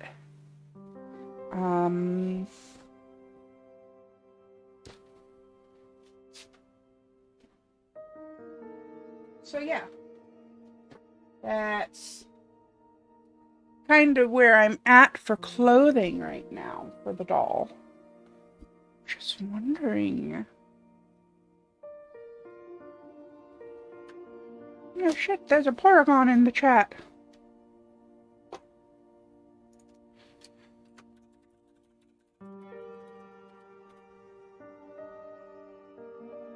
Should put the doll with each fabric combination, see what make her look good. Alright, once the paint is dry then, I just figured that like we could get some. I think I definitely want to use this. I think I definitely want to use this pink one somewhere. I'm not sure what to use under it. I think that's too much pink, so I can definitely get rid of the pink, plain pink cotton right away. But the rest, we'll see.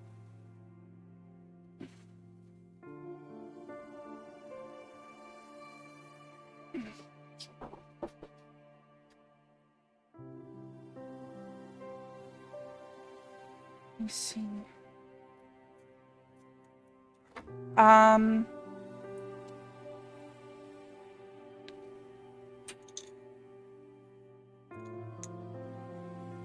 no, I think some overspray got on Catstronaut.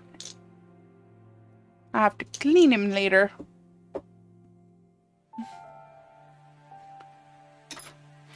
You know what I can do? Even though the airbrush is not working right now, though? I could paint the stand, because I actually want the stand to be a darker color.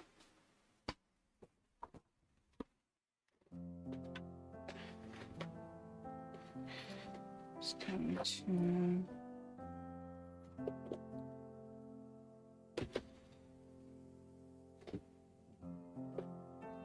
set up my backdrop to protect my monitor again. And for this one, I'm going to need my mask. Can't do this unless I want. There it is.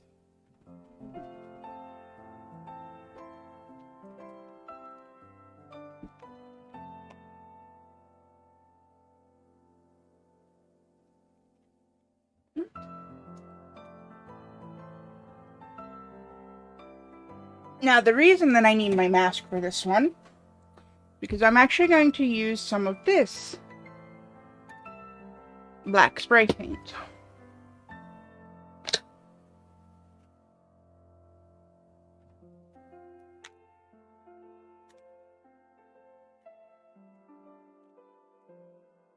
And disassemble the stand.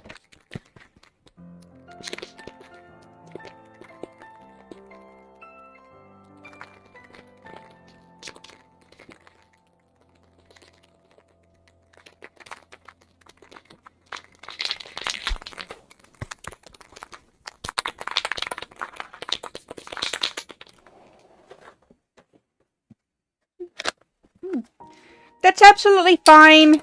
I was having some issues with my airbrush anyway, so I'm taking a break while my airbrush cools down from trying to paint the doll, and I'm going to work on the stand a little bit, because I only have clear stands, but I want a dark colored stand behind the doll. Is that the doorbell again?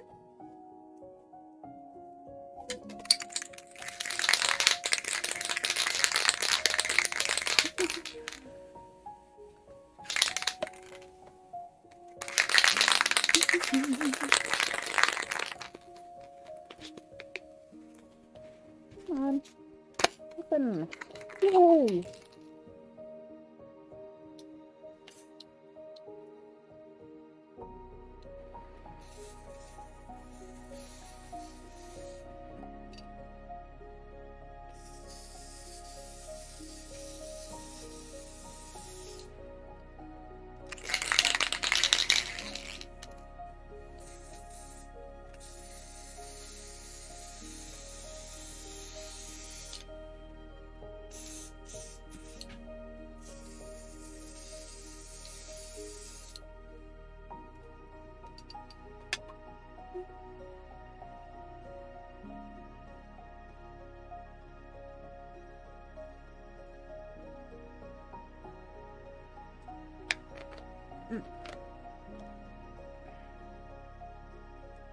Alright.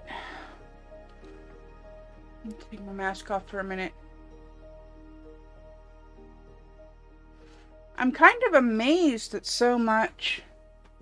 I have neurodivergent in my tags, and you want to ask what I have. I was diagnosed with autism last summer after many years of wondering what was going on with me and why I just couldn't understand people. Just in the early 90s, when I was a child, little girls didn't get diagnosed with autism unless they were also extremely disabled, nonverbal, etc. So I recently was diagnosed with autism, and about 10 years ago, I was also diagnosed with dyscalculia.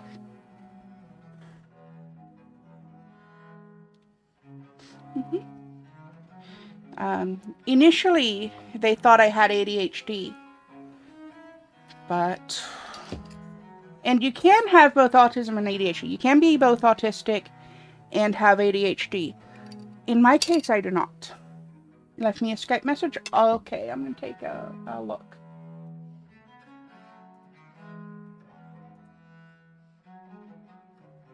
Yeah, I'm waiting for some spray paint to dry. So, yes, you can bring the parcel in right now. And you have ADHD? Cool. I know many people who have ADHD, and like I said, initially my diagnosis with it was ADHD as well. But it was, in my case, not correct. I do have a friend who thank you. I do have a friend whose initial diagnosis was autism, and Z recently also received an ADHD diagnosis. So Z is both. In my case, it turned out that the ADHD diagnosis was not quite right.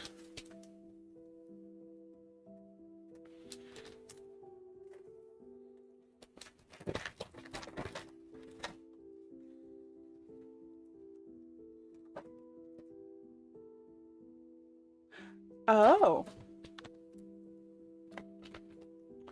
I know what that is, and that's for a stream on another site. I can't show that one to you.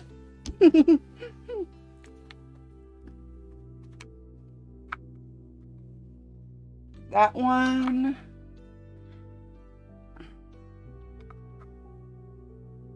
I wasn't expecting that till tomorrow. Good thing I didn't open it on the camera.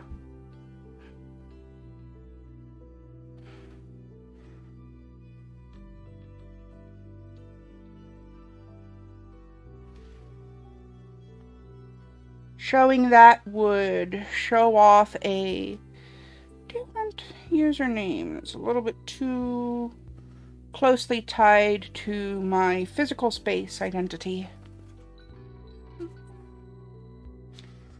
Is this spray paint dry yet? No, not yet. I have to flip the pieces over and do the other side. How long does this take? Takes...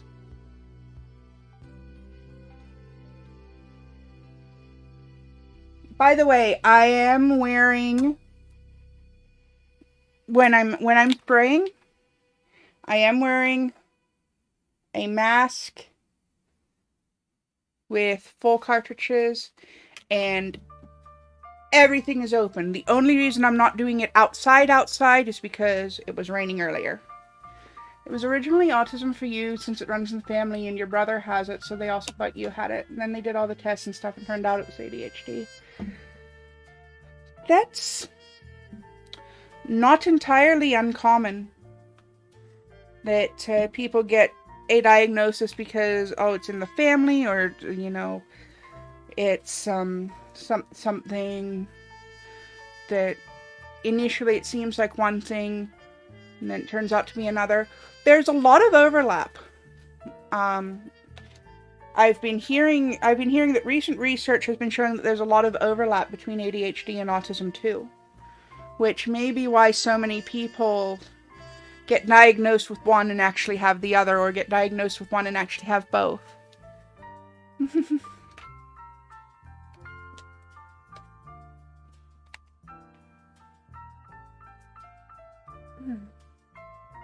It is interesting. It's fascinating. I wanted to be a doctor when I was younger. Before I injured my back and went into VTubing instead. And one of the things that I was really interested in was neuropsychology. I wanted to understand how neuroscience and psychology work together, um, not just in neurodivergences, but also in things like dementia and Alzheimer's in elderly folks, and things like that. And I don't know. I've always just kind of been fascinated with how the brain works.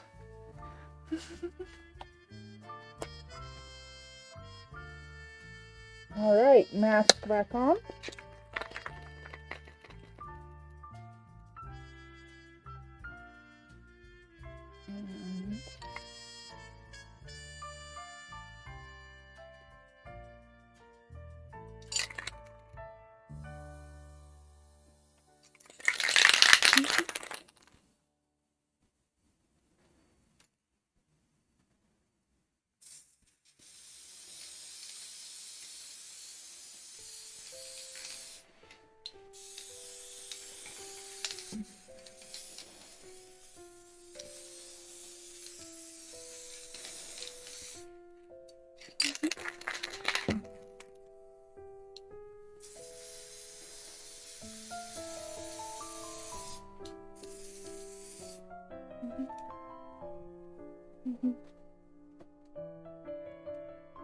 We have something in common. You're also interested in how the brain works. A lot of people who are neurodivergent are really interested in the mental health field. I guess it makes sense because we've spent, a lot of us, I won't say everyone, but a lot of us spend a lot of time when we're young kind of being othered for our differences. So wanting to understand those differences and why maybe we were treated differently, it seems like a natural response.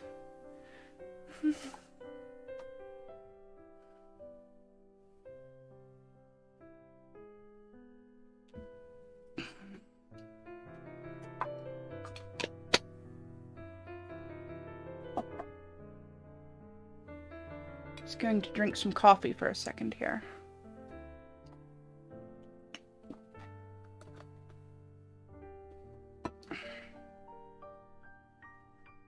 Okay.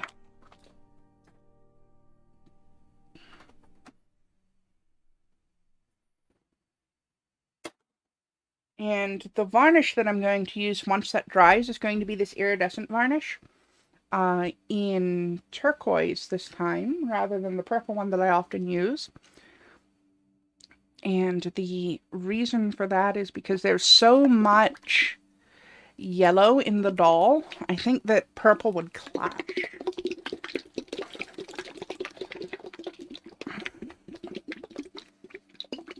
So...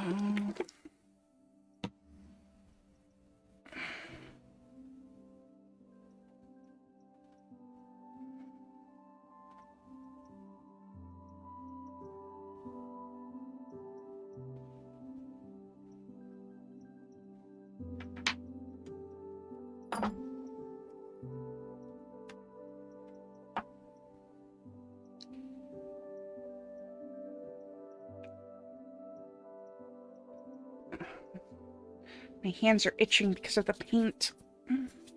It's the downside to liking art.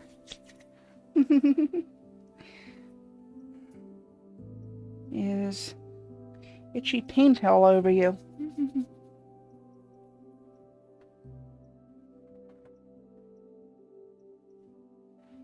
I'm going to turn my fan back on. Now I'm not spraying so it won't get everywhere.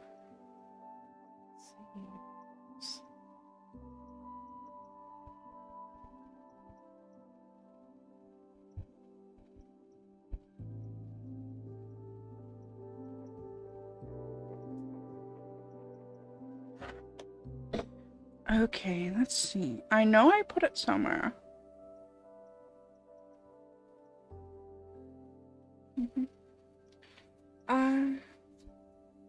You don't like painting because it bothers you when it touches you too? Yeah, that's I'm alright, Amalga. I've rubbed most of it off. I am going to take a quick moment because I cannot find the small stack of cups that I use for varnish. So I'm going to throw my break screen up just for a minute. I'm going to go find some other small cups. I know where there are some more. And I might grab some baby wipes out of the other room so that I can get the paint off of me.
Okay, I'm back.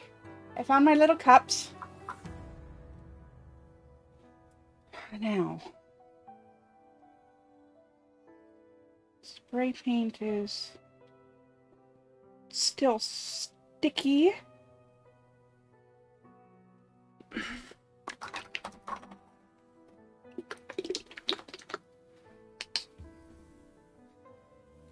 Some varnish in there. My big paintbrush. Once the spray paint has dried,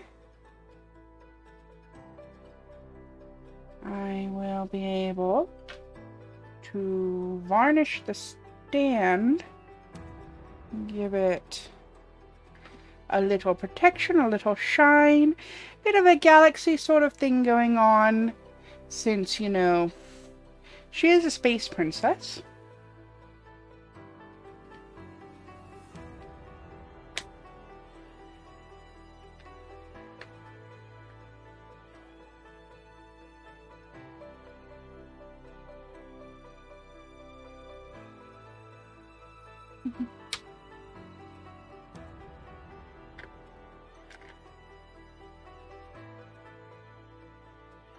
Let's see.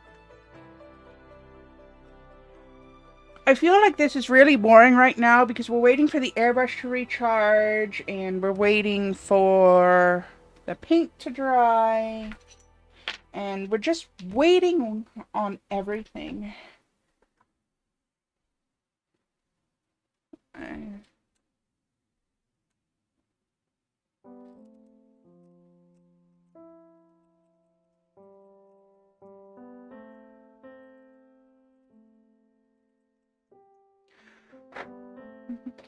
Yeah, I have 6 Pokemon in total for the Switch thing.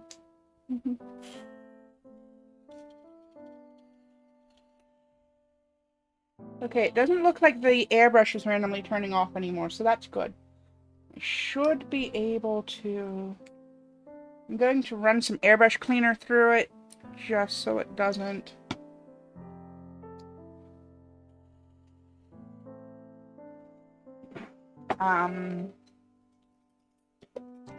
clog up.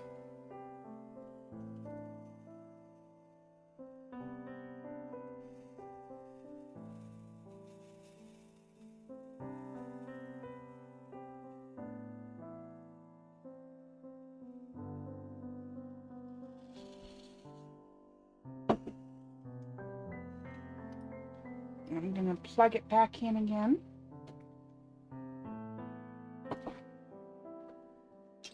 And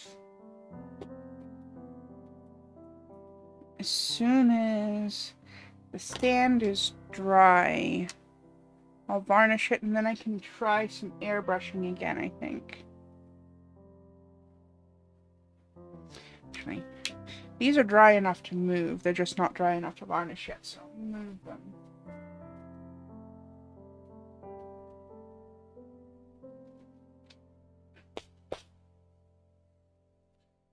Varnish there, put that there. The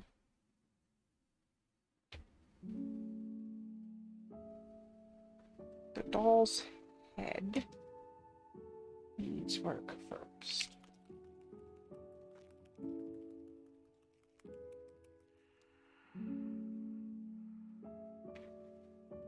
Now let's see if I have an easier time now.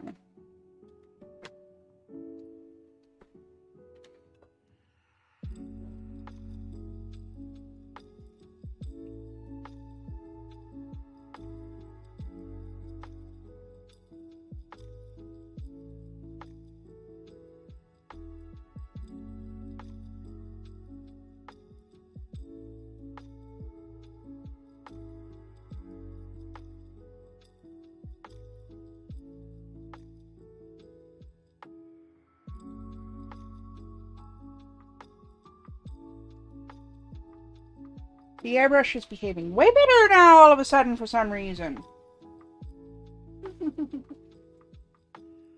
Of course it couldn't behave earlier.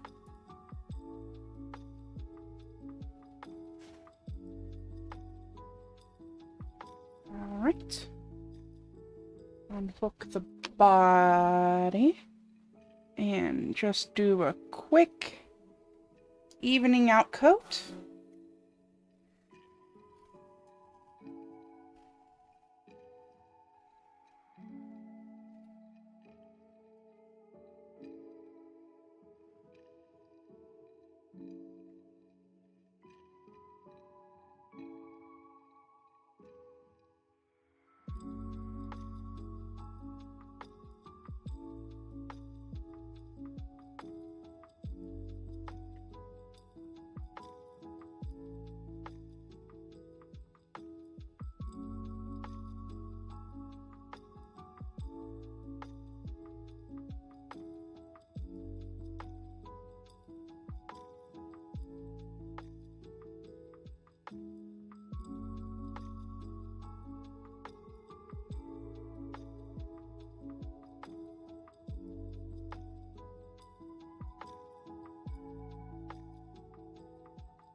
I'm gonna do one more shot on the face here in a minute too.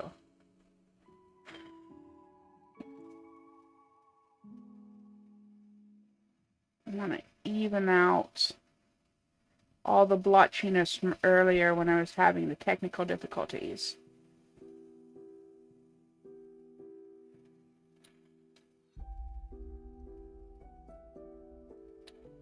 Yeah, it's much better.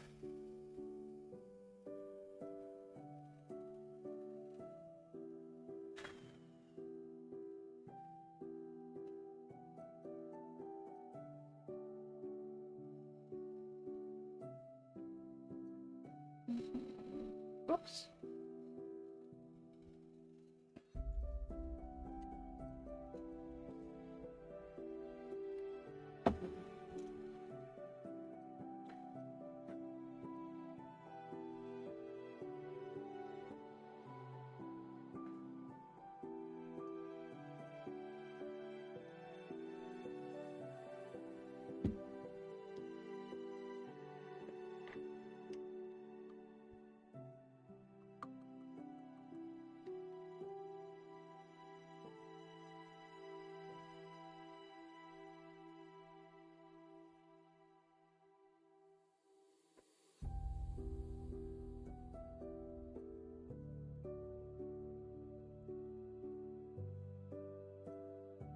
Right.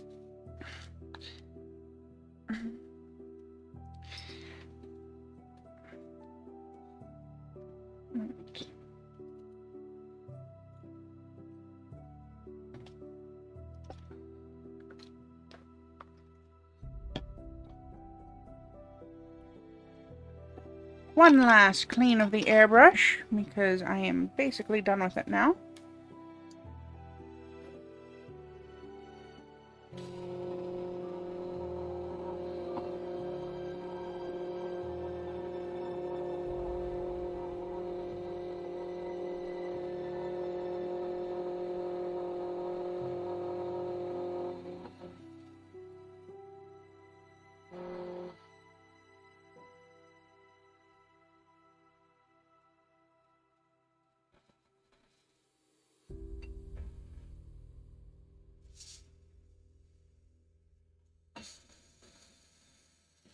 You want to run it until the cleaning solution goes clear, if you can. So,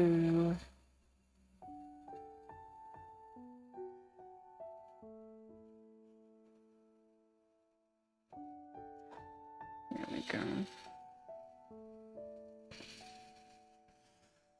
Yeah.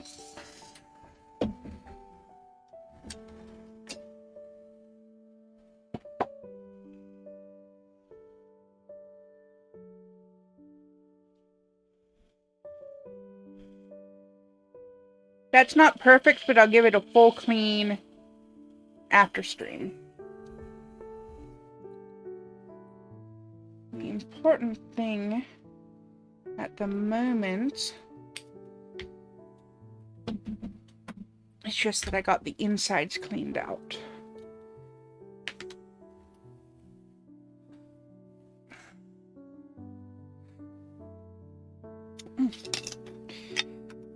The used solution can be used for soaking parts before the proper clean.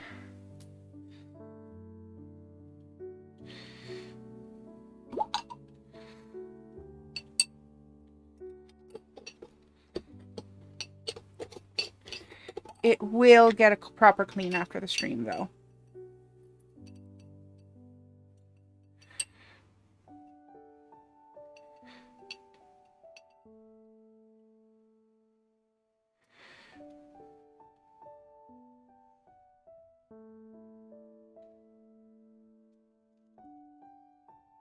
Take the back of it off. Set it there. This is also the last time I think I can use this cleaning solution for soaking my stuff. There'll be new cleaning solution next time. Finally done with that backdrop.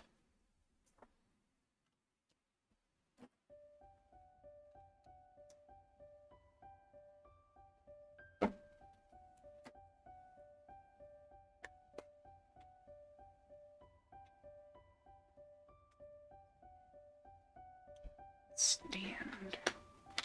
Still a bit sticky, but not problematically so anymore.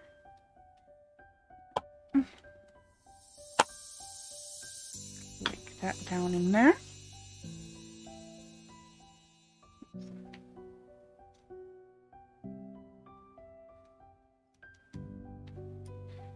And I don't know if you can see how shiny that is on camera. It's really pretty though.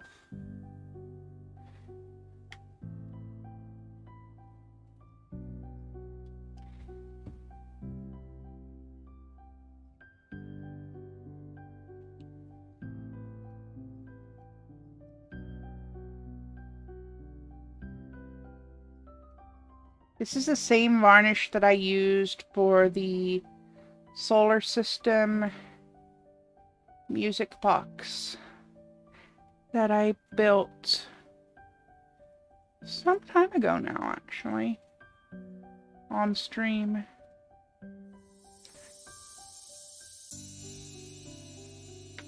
Oops.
I will have to do the other side of that one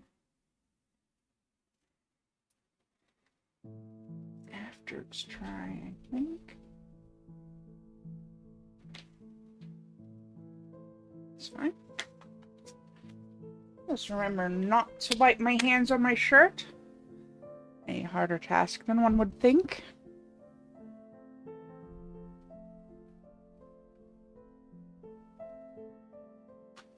Use the brushy brush to pushy push that out of the way.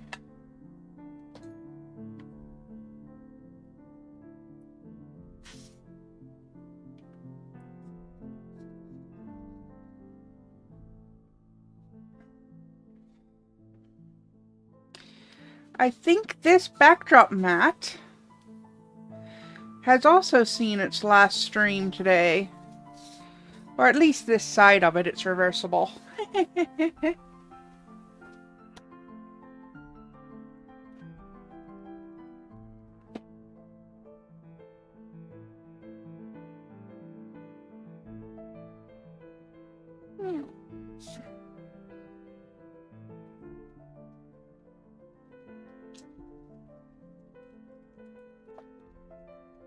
Baby wipe do do do do do, baby wipe do do do do do do, baby wipe.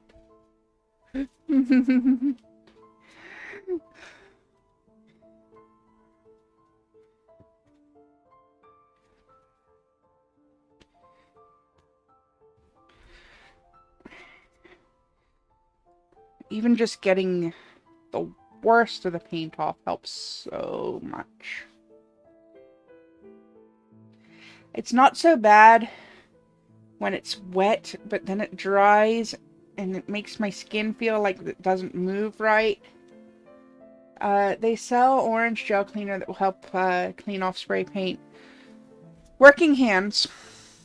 Yep, it'll clean off almost anything. My dad used to keep a jar of Working Hands orange hand cleaner in the garage. It was the only thing that could get engine and grease off when he was fixing his cars. Part of me wonders if my dad might be autistic. Because wait, the way that I'm into dolls and Sailor Moon, yeah, that's my dad with cars and airplanes. And a few other things, too. Honestly, I think my mom might be on the spectrum, too. I think I get it from both parents.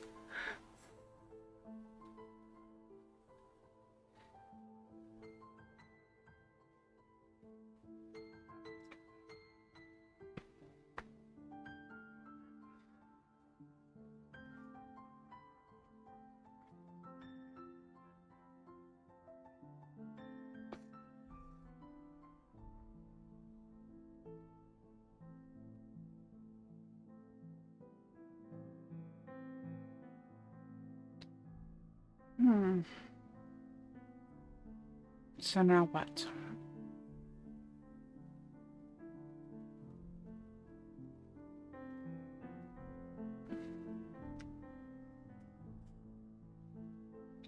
I have to wait for the paint to dry a little bit more before I can do the rerouting. Although, I couldn't find my rerouting tool, so you know what I did?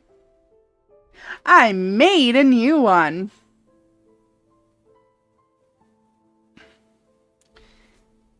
I have two knives. I'm not going to be using both of them at the same time. Although I should cap that one. But yeah.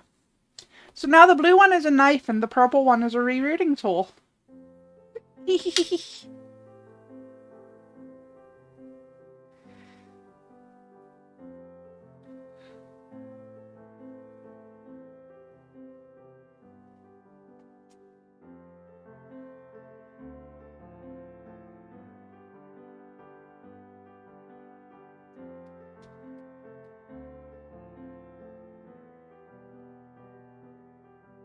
The reason I'm shaking the head is because there are some drips still. And I want those drips to kind of even out a bit.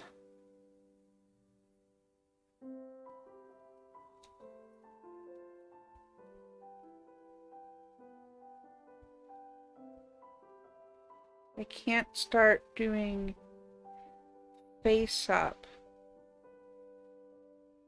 until the paint on the face is dry.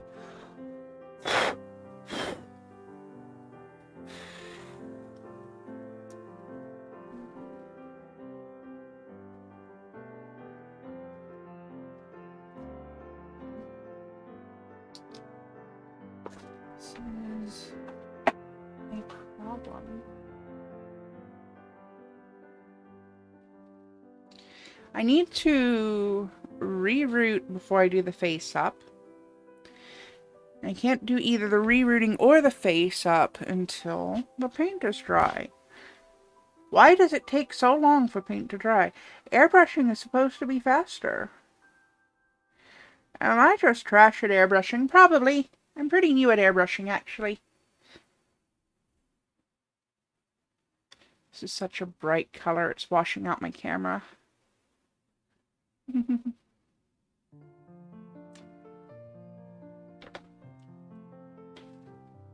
Oh!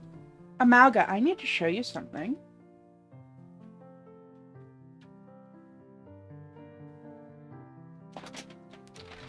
Last time you were out of the room, this was delivered.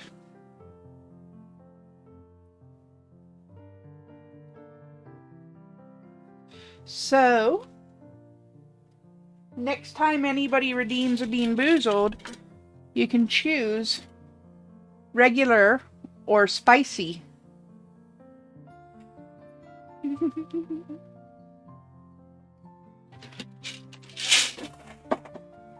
Do I have Bean Boozled available as a redeem right now?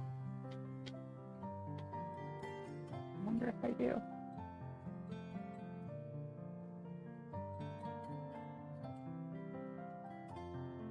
I do, for 10,000 points. So yeah.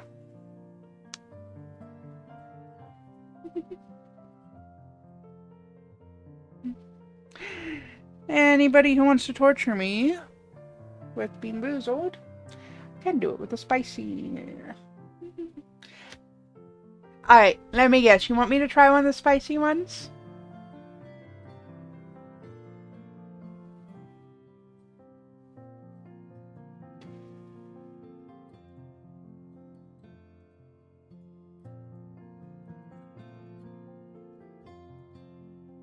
Amalga? Spicy or regular? I don't want to assume. I kind of am assuming.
I'm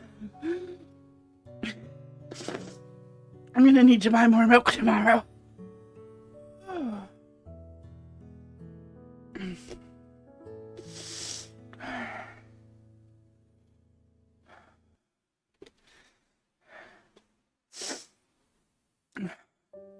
If nobody clipped that, y'all missed an opportunity. Fuck me.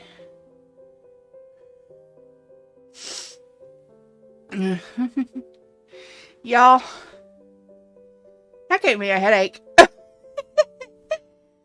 I suspect it would have been fine if I hadn't eaten the cayenne first.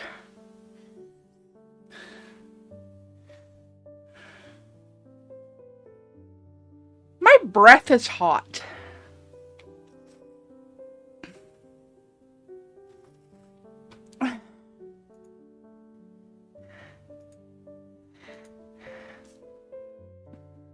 This is painful.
Twitch won't load it and keeps giving me errors. Alright. I'll go back through the VOD later and get it. I didn't even bother with the glass the second time. I'm just fucking drinking out of the carton.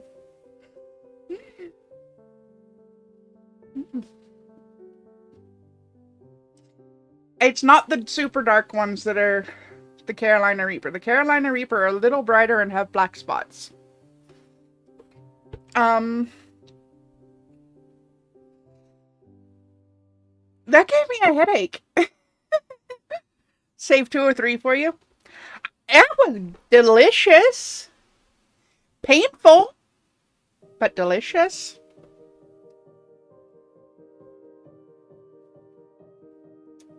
Oh, God.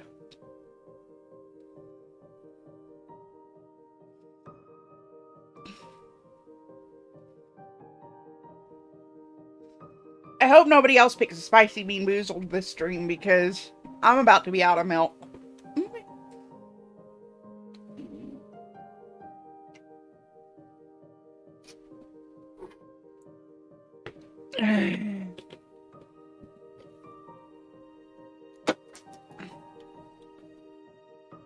No cereal in the morning, unfortunately.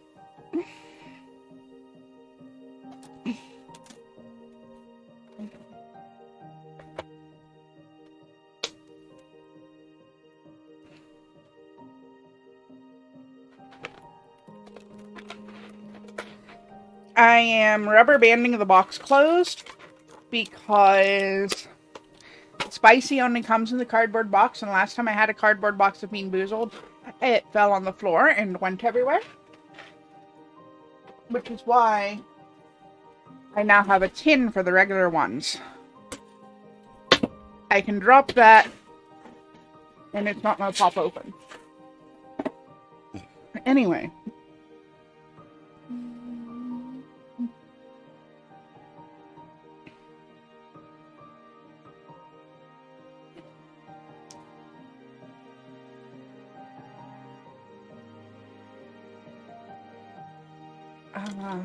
I need to grab one more thing.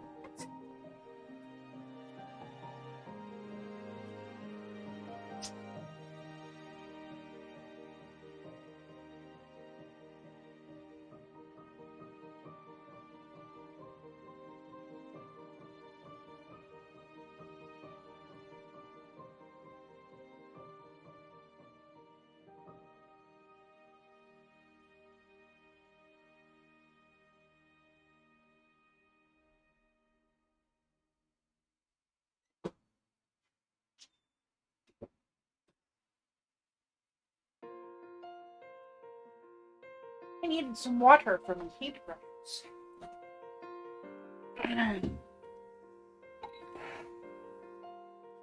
Okay, so save 2 or 3 Carolina Reapers for Amalga. Absolutely, I can do that.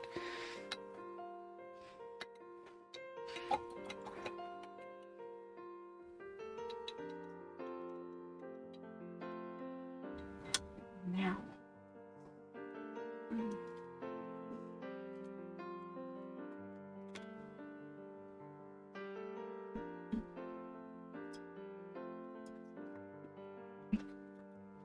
I want to take a look at this nail polish because I wonder if I can use...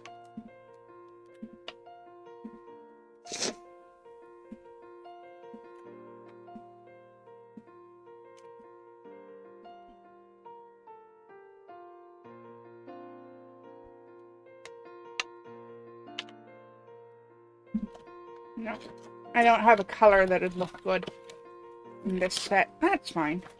I'll just have to actually use pink paint on her nails.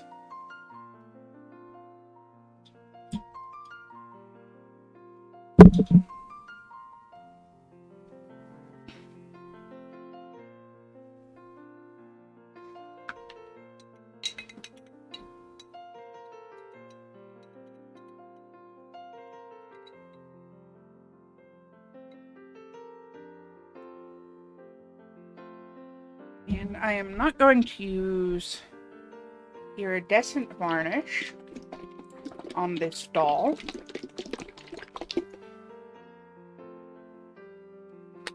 Rather, I'm going to use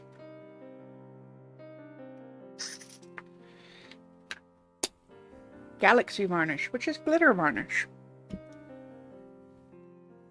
The stand will be iridescent, but the doll has naturally glittery skin. Mainly because I don't have a yellow iridescent varnish.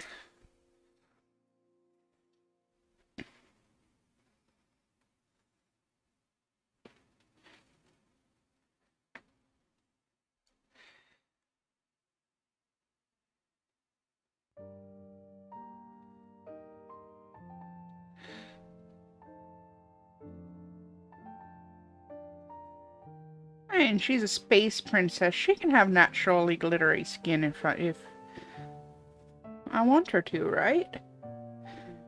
Non-human means non-human features. It's part of the fun of doing sci-fi and fantasy themed dolls.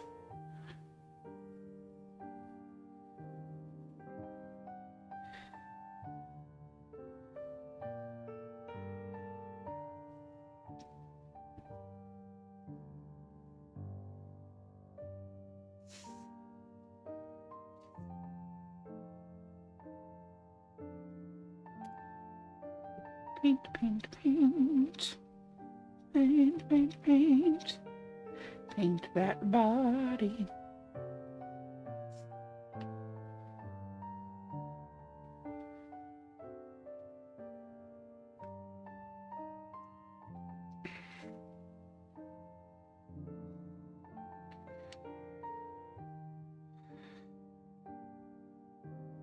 Lots of varnish in all the cracks and crevices.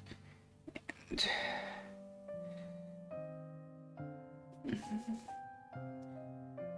that will protect the paint as well as helping the doll look nice.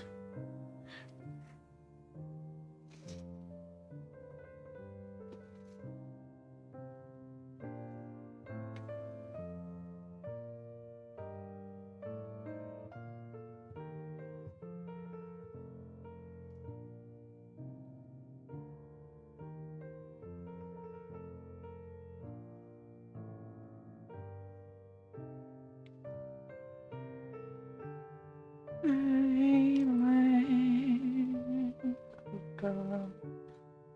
Some of the paint on her feet chipped.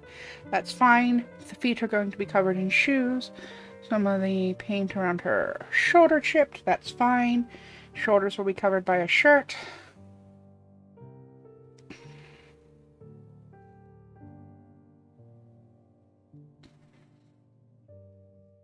Let's use the brushy brush to push her arms down so that the varnish doesn't glue the... I always have trouble with the paint on the hands chipping.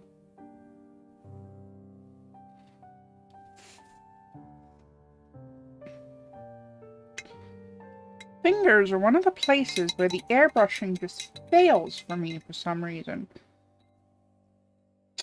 Well, I guess she's going to be wearing gloves like the Sugar Plum Fairy was then.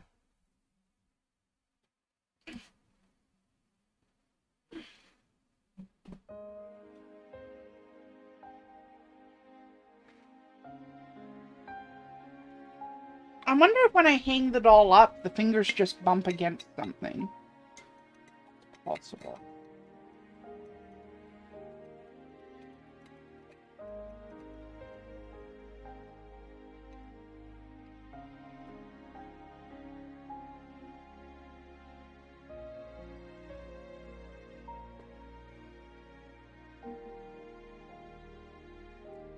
I need a...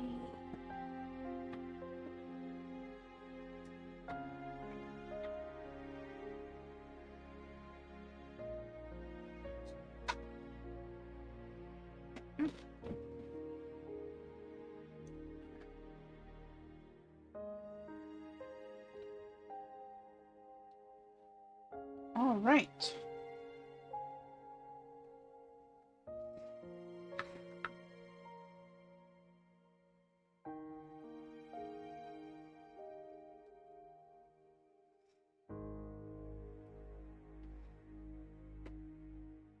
Looks like the face is finally completely dry. I will poke the hearing aids back onto the doll for now. And I can finally start rerouting.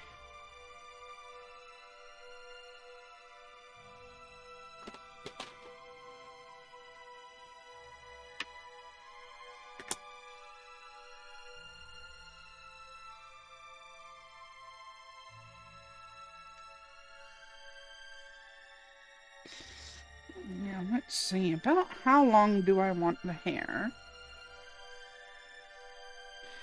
Actually, that's about right. So...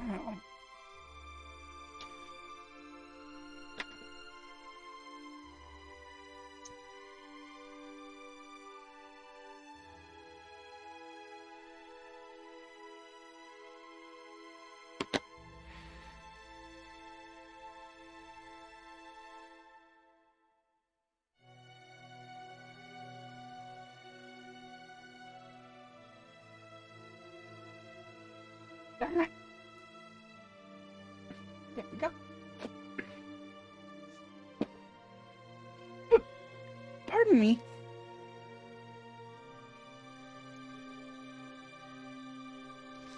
Now my homemade rerouting tool. And some hair.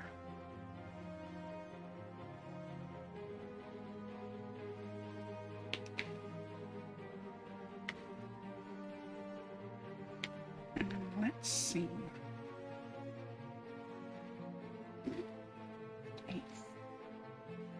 A few strands at a time.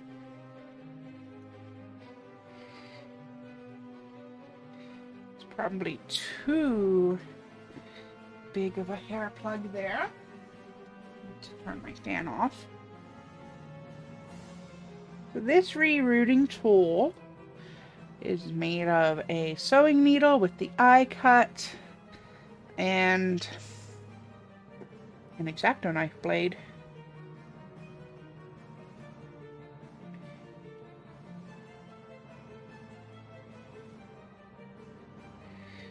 And to reroute a doll as usual, though I usually do the rerouting off camera. You just take a strand, get it on the hook, and jam it into her scalp. And you're going to stab her over and over and over again, straight in the head.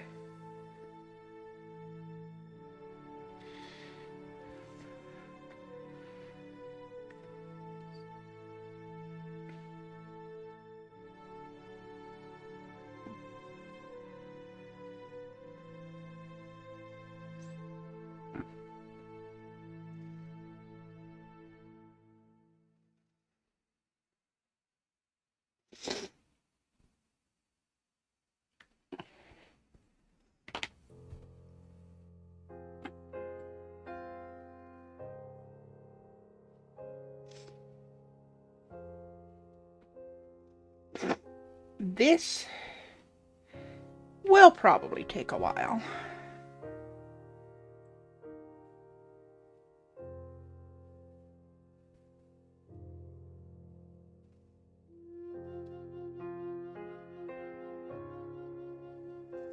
Might be too big of a plug. Make sure it goes into a nice thick hole.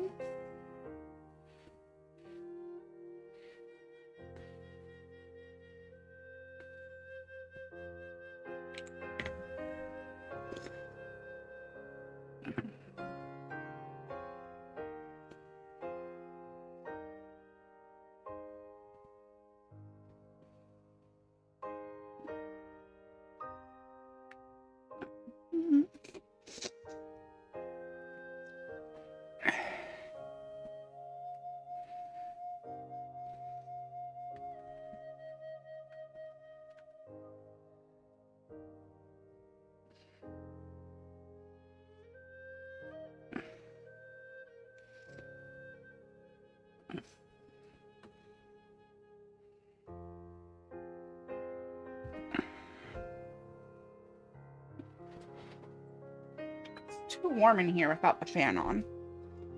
It's going to make rerouting a bit more difficult because the hair will fly everywhere, but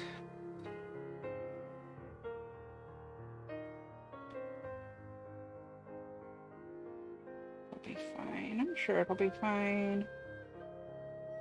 Stab. And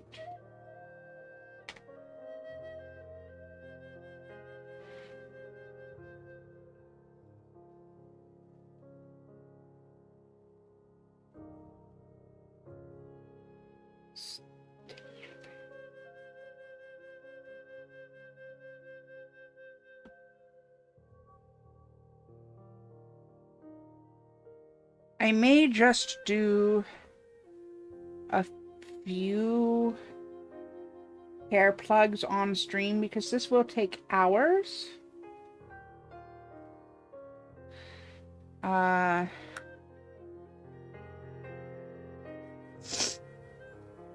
I don't want to sit here for many hours rerouting the doll. So unfortunate that I didn't get more done on the stream. Get in the hole. There we go.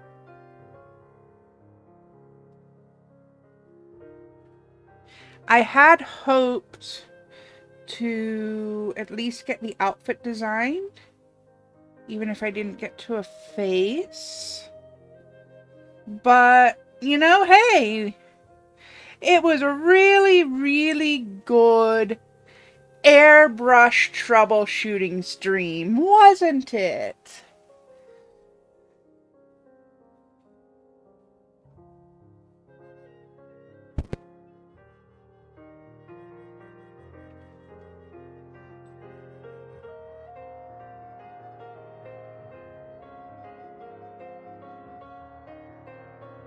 I bent the needle already. And Bean Boozle bit. That too.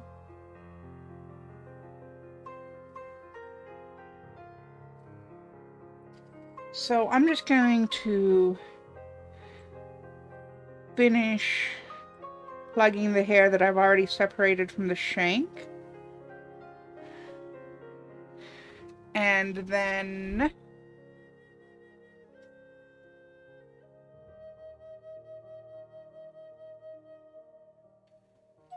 let me see if there's anything else I can do that will, you know, at least be something interesting. Just gonna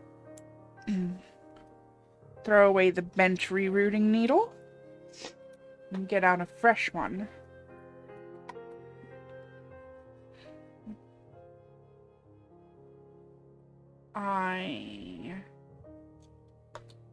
To make a rerouting needle, I just take a really thin hand sewing needle. Ow. Stabbing yourself with it is an essential part of the procedure.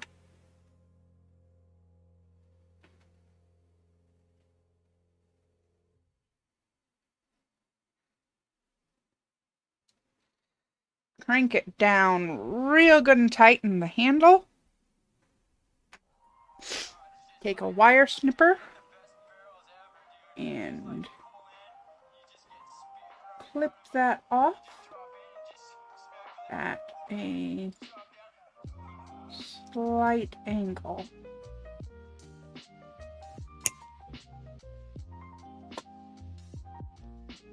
And that is how you make a rerouting tool. It's that simple. Why did I spend $20 on one?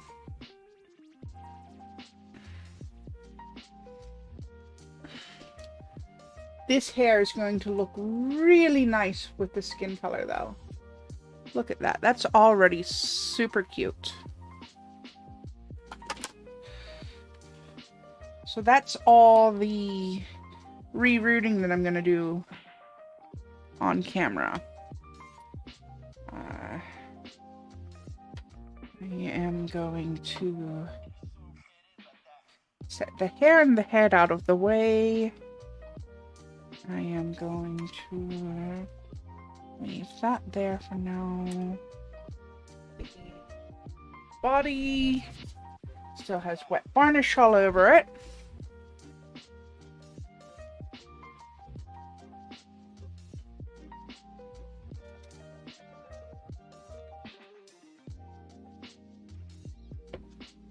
It's the initial sketch for the sugar plum fairy.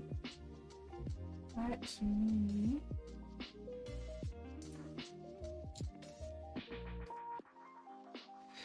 Do you have ink?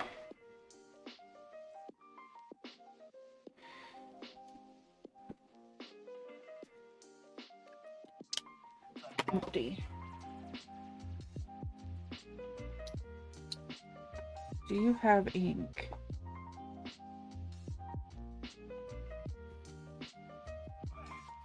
Even more empty. Are you the full one? Perfect.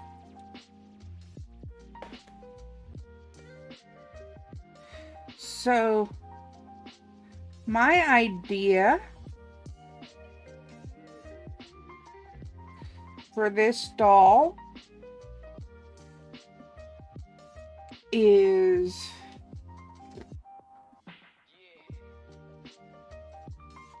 not bangs this time, because I did bangs on the last doll. But she's going to have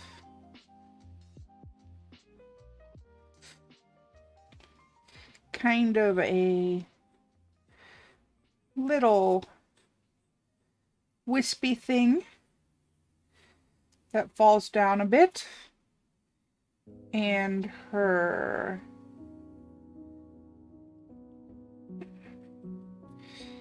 hair itself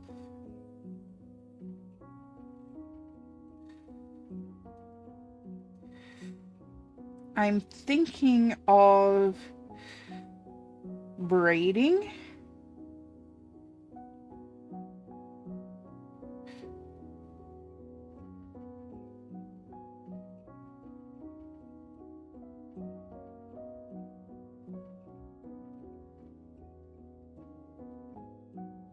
I'm thinking that, like,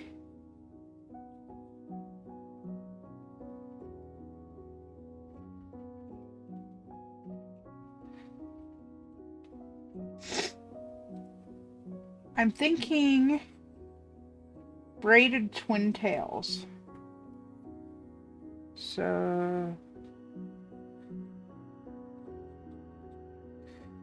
that way she's got the sort of cute thing going on, but you can see her hearing aids still in her ears. Does that make sense?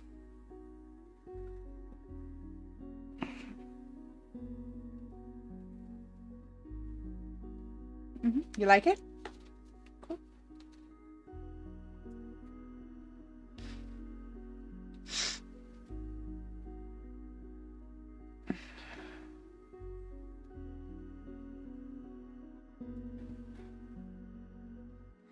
And for an outfit, since she's a fairly youthful sort of body shape, she's a little thicker, a little smaller chested. I was thinking of doing one of two things for an outfit.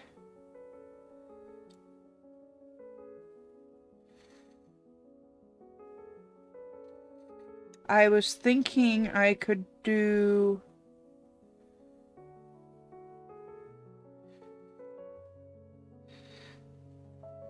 I want to use the boots that she came with.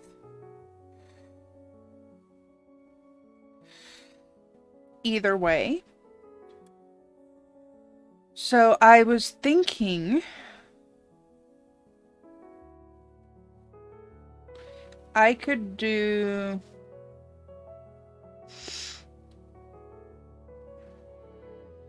a sort of pinafore with a flowy t-shirt underneath. What did you miss about the design? Oh, I was just thinking about her hair. I'm absolutely love this powder yellow with this pink hair, by the way. It's beautiful. The camera is not doing it justice. It's gorgeous. But I'm thinking of doing her hair this way. I'm thinking of doing the braided twin tails. That way she's got the cute, athletic, youthful sort of look going on, but her hair's still tied back so you can see the hearing aids. And then for outfits, I was thinking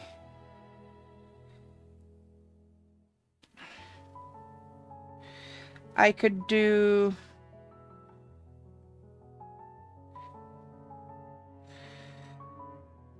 pinafore thing, or I could do along a similar vein of the pinafore thing, but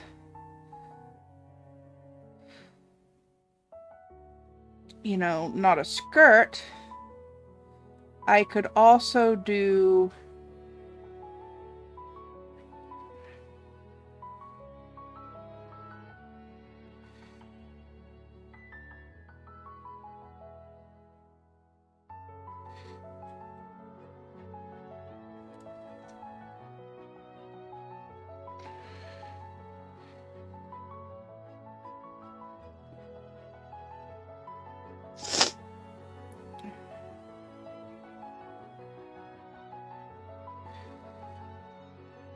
little overalls.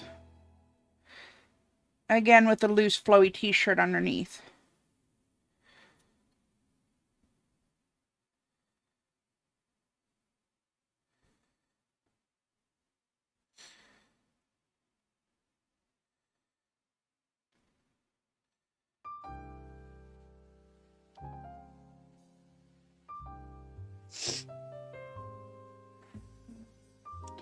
I'm not sure if I like the little shorts overalls or if I like the little pinafore better, though. Both designs are cool. I know, right? But I'm not doing two outfits because this is the one that's for my audiologist. And I highly doubt that she's going to be interested in changing the outfits on a display doll. You know? But I definitely, regardless of anything else, I want to use the boots. I'm gonna paint and customize the boots. I am imagining it with her in the hairstyle, and both of them, if I do a tighter pinafore skirt on the pinafore, like if I do the pinafore like that, instead of like the way that I do pinafores for my body type, I think that it'll look great. So if I do a pencil skirt on the pinafore instead of an A-line or a circle skirt, it looks a little bit more playful, a little bit more like, you know, she's gonna go for a hike, she's gonna go for whatever. Just do the dress with pockets. Women's clothing does need more pockets. Like, I like the pinafore, but I also like the more sporty, tomboyish look of the shorts.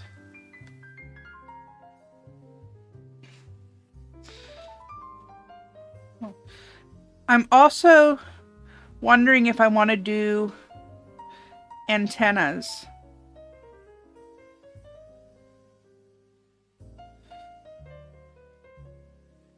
Because she's an alien. Any clothing that has actual pocket space is awesome. I know, right?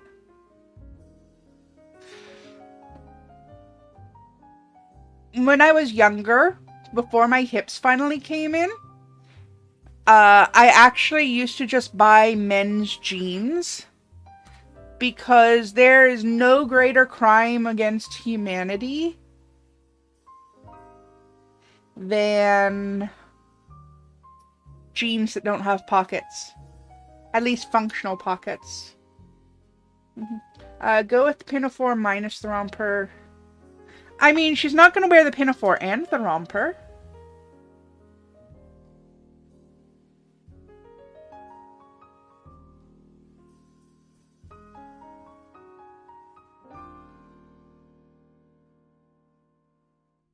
I had originally thought of going with the more poppy sort of outfit with a crop top, but go with the pinafore, not the romper. Okay. You think she'd look cuter in a dress than more tomboy, athletic?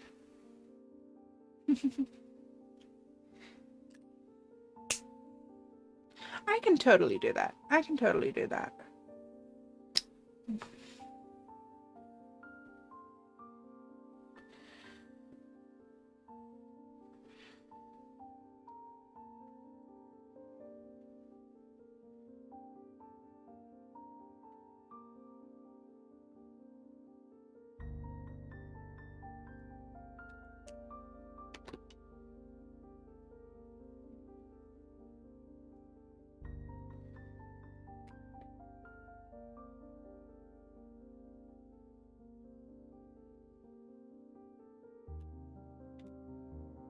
Now,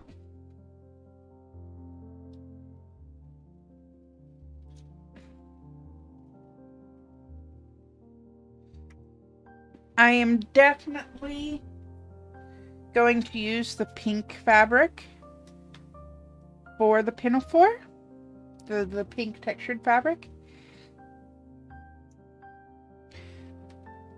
I just wonder.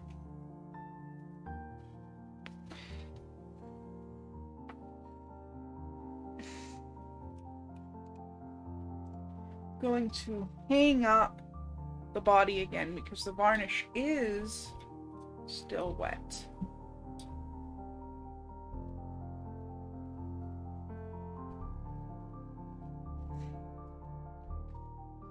So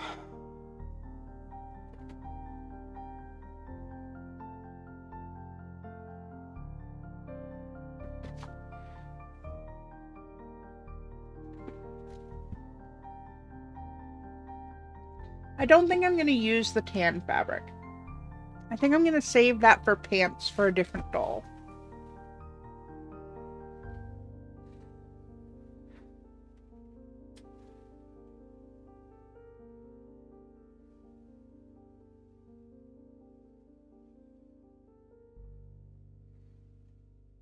I have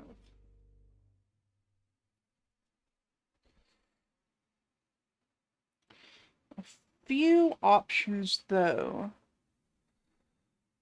for a t-shirt to go underneath the pinafore.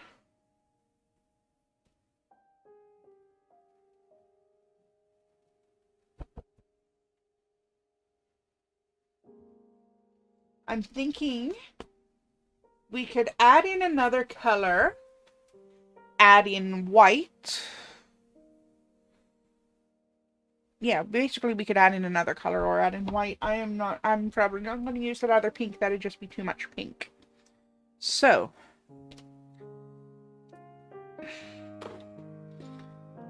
there's pink and blue together.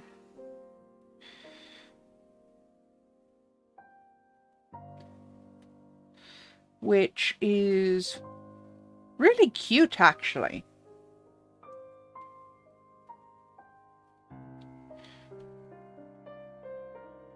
There's also, you know, pink and white. It's simple, it's classic.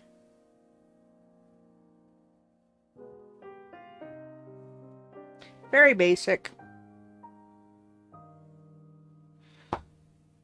Pink and lime green. Which actually I'm going to veto right off the bat because in person it makes her look jaundiced. And then there's the pink with the light purple as well.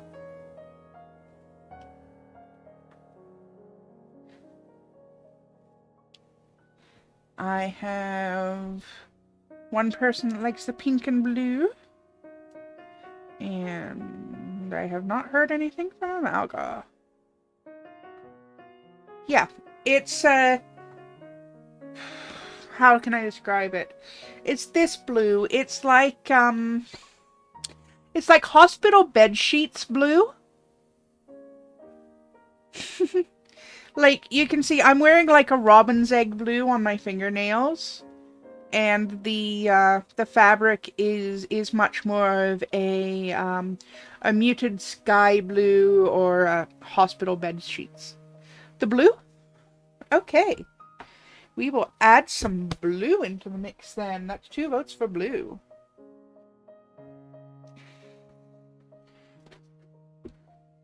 You know what that means? That means there is something else that I can do on this stream because we just solved the clothing problem. I can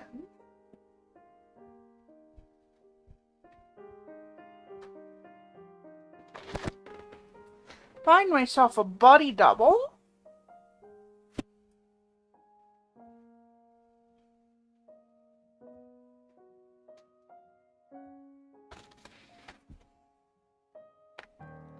And see about making an outfit. Although, actually,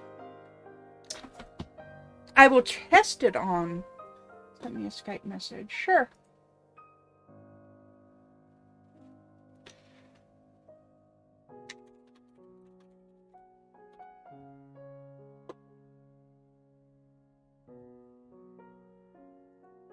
Alrighty.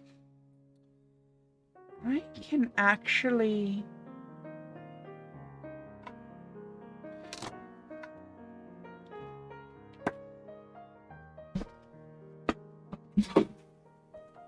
There's a seam ripper back here with my sewing stuff.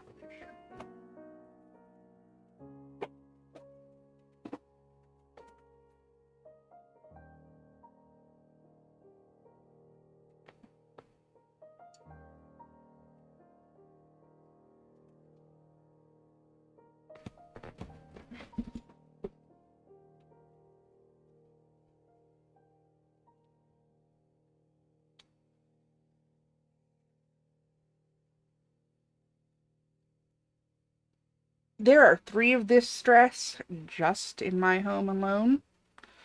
So I'm going to put one of them to use to make a pattern.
Surprisingly well put together for Barbie clothes.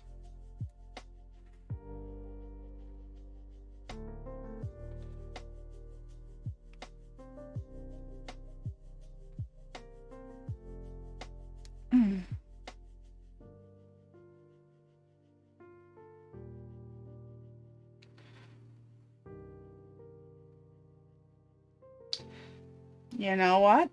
10 out of 10 on quality of the dress that they put this doll in the factory. Can't even destroy it with a seam ripper.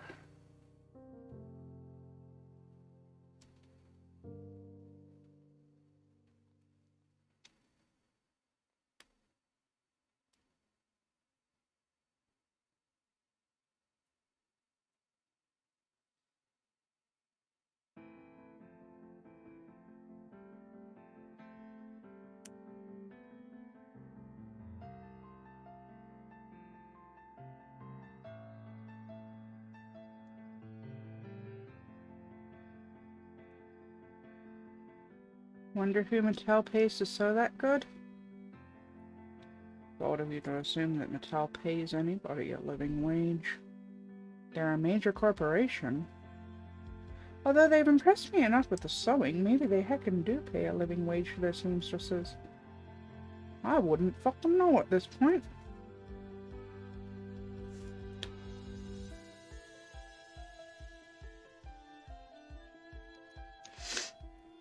Honestly, it's probably an automated machine, which surprises me even more.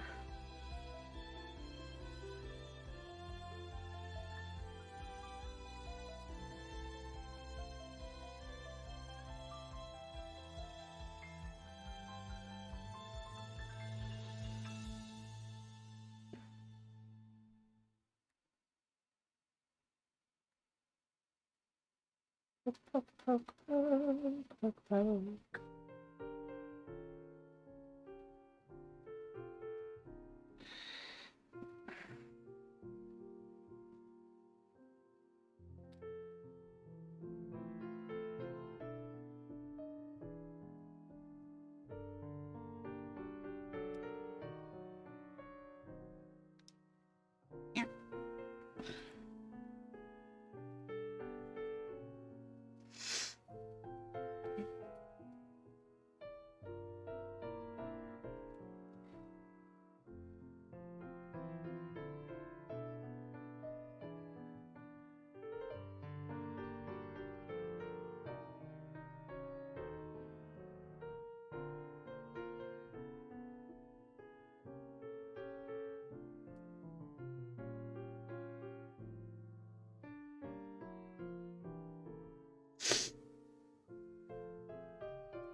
Oof, finally. Don't know how I do it with the cats. You've got one sitting next to you and still won't take no sitting on your lap for an answer when you do computer. I'm going to assume it's Phi. And she doesn't take no for an answer from me either. If she gets too pushy, I just lock her out of the room until I can handle the sensory input again.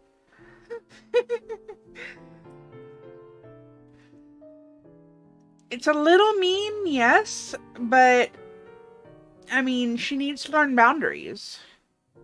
And if I put her on the floor and tell her no multiple times, I gotta lock her out of the room for 10 minutes.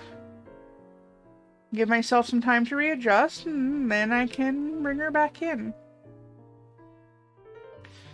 I'm not trying to be mean to her. She just,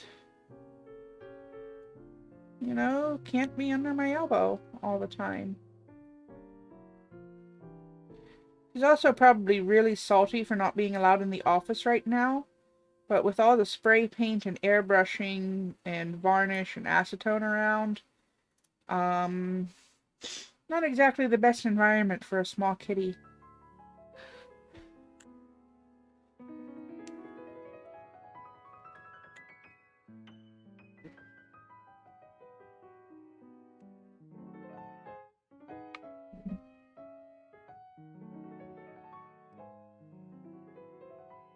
Mm-hmm.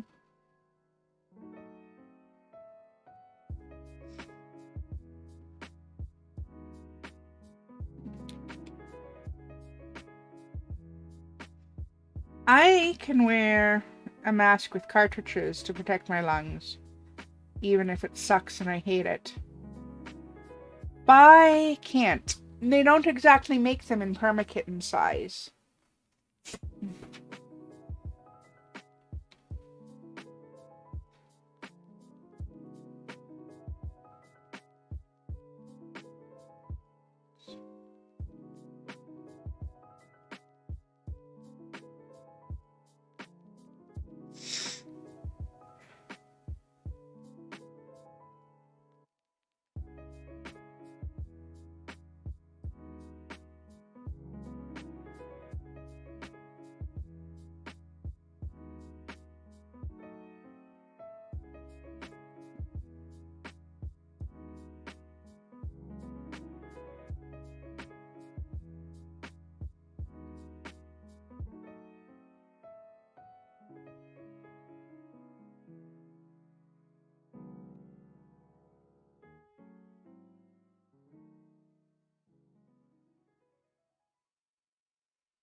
Alright, got the back seam done, got the shoulder seams done. Time to get the side seams unpicked.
pattern piece number 1.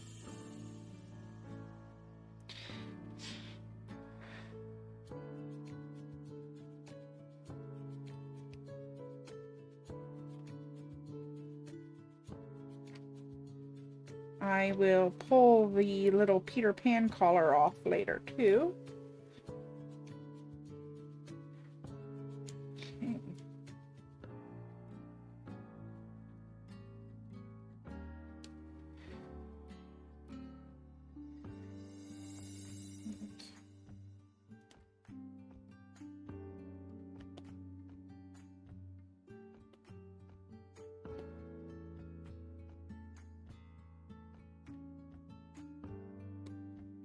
Pattern piece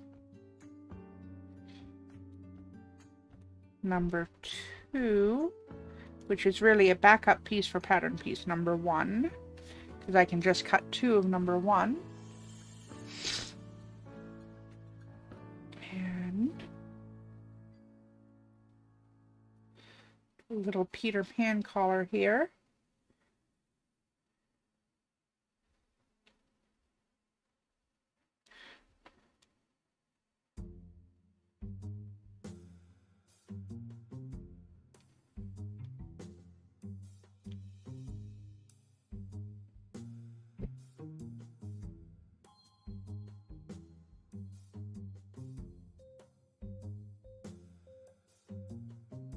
Which, by the way, these wide collars that were very popular in the 1960s actually are called Peter Pan collars. I'm not just calling them that because they remind me of the costume from the stage play I saw in elementary school. That is the actual fashion industry term for them.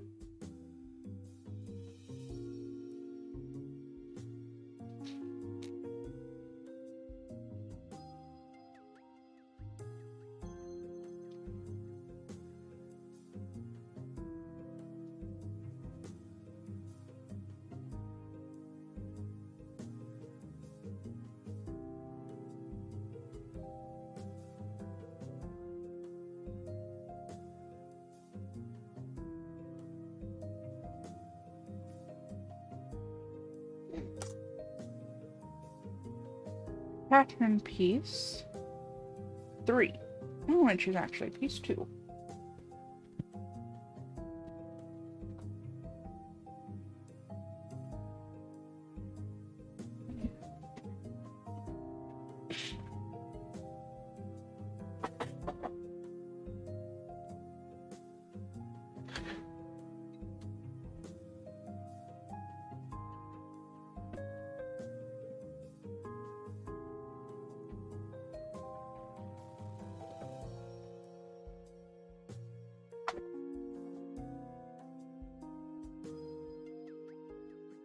I am going to use some of this as a belt too, by the way. This is some leftover no-tie shoelace from my very own shoes.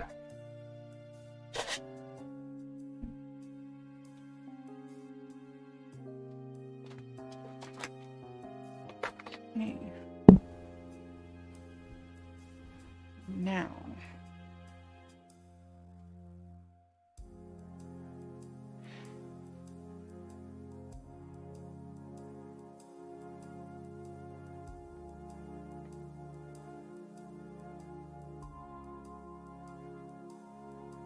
I have somewhere.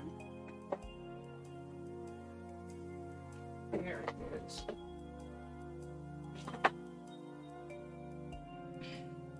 This is a fabric marking pencil. They're very useful items.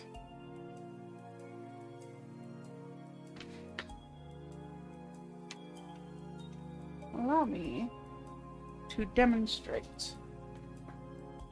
I have a piece of paper here. I want to protect the fabric from this paint over spill while I'm marking it. I think a quarter of this piece would be more than enough.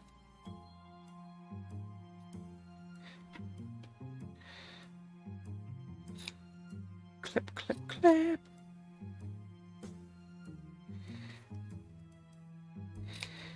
Clip, clip, clip, clip.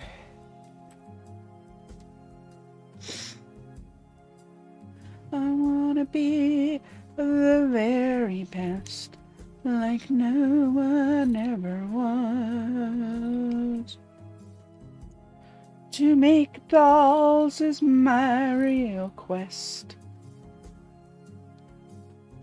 To collect them is my cause.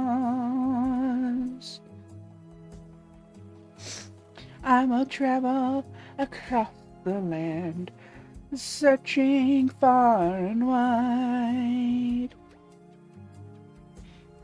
Each pretty doll to understand.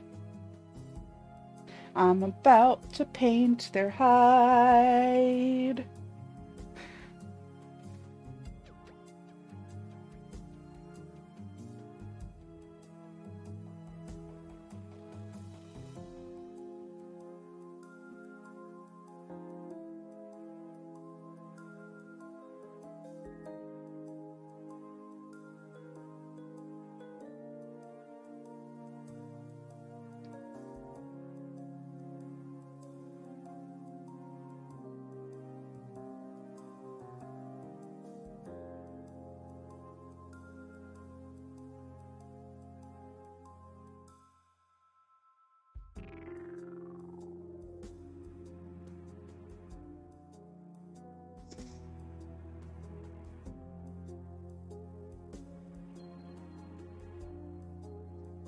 I am adding seam allowance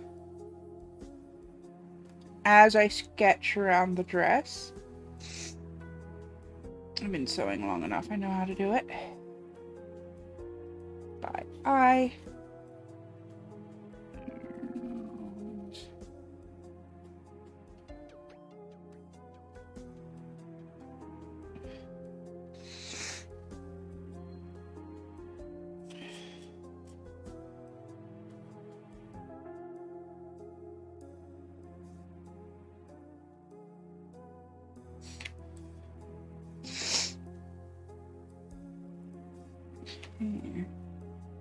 Here.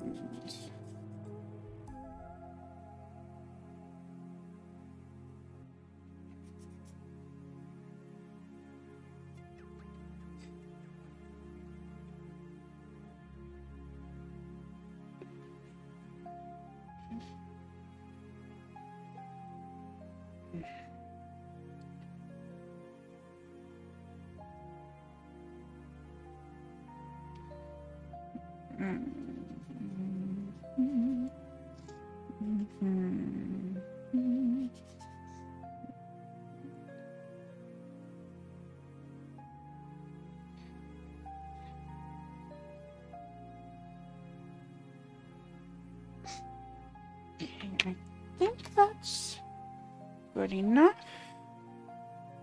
Now,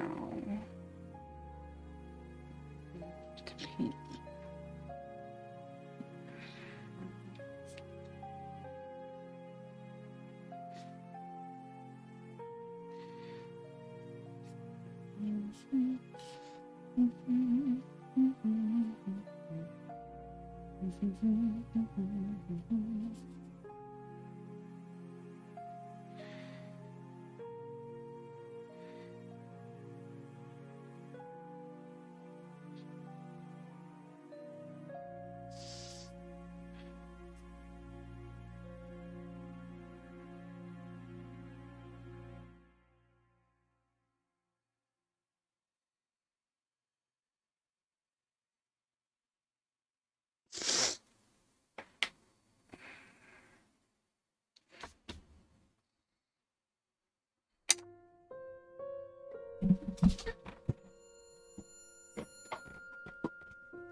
This is a rosary cover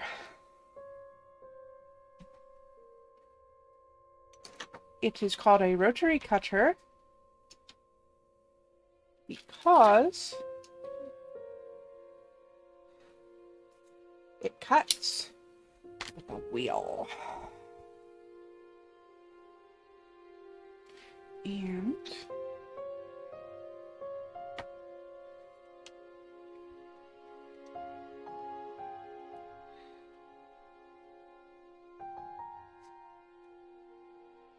it is much easier to get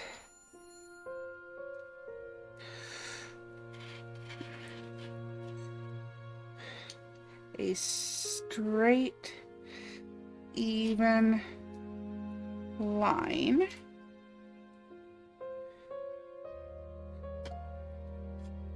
with a rotary cutter. And any pieces that don't come all the way off, you can just give it a little snip.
Back piece. Both back pieces. Now, pocketses. Because she wants her pocketses.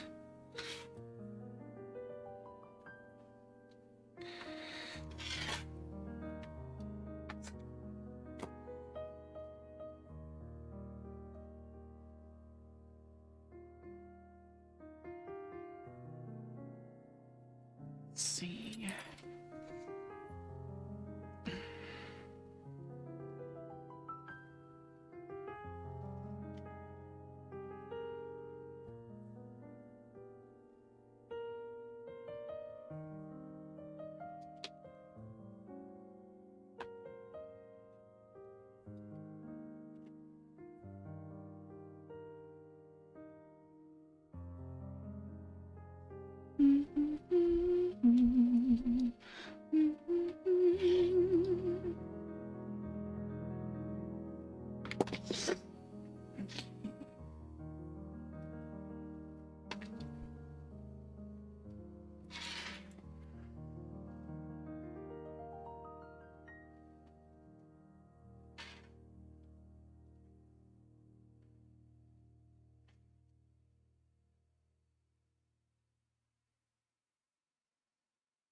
The terrible joke redeem isn't working. You were gonna use it to make me sing Never Gonna Give You Up.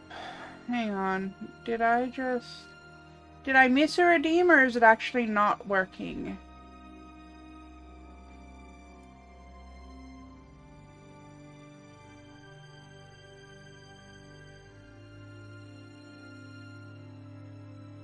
It's actually not working? Wouldn't let you hit enter. Did you go over the character limit?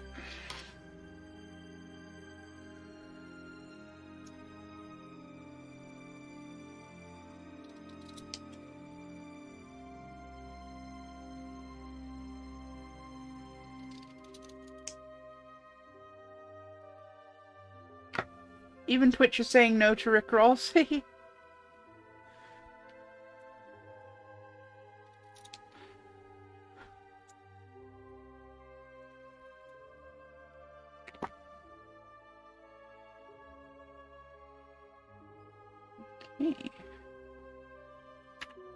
Oops. It's the front pocket.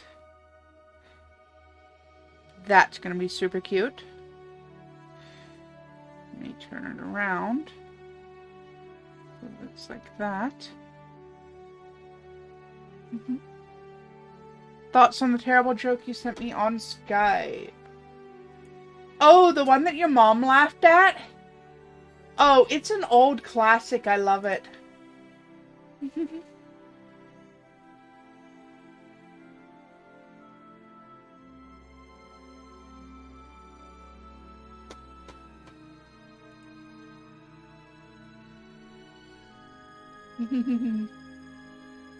Okay. The terrible joke redeem isn't working. 1 second. 1 second.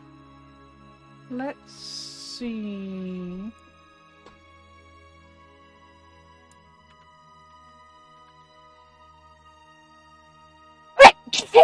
Excuse me. Holy butts. Oh, pardon.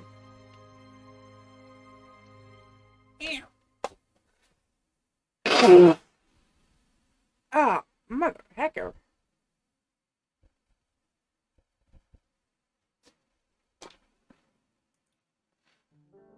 Let me...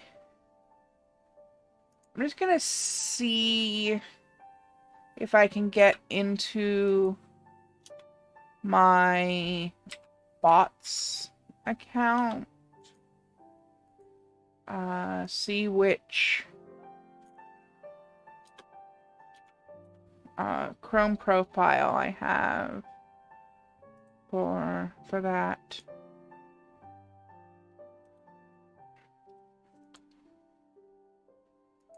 One of them's gotta work. There we go. Kibbinbot. And there's an email to... She tried her best not to laugh at it and then explained why it was a bad joke, but she laughed, so you win. Fair enough. Fair enough.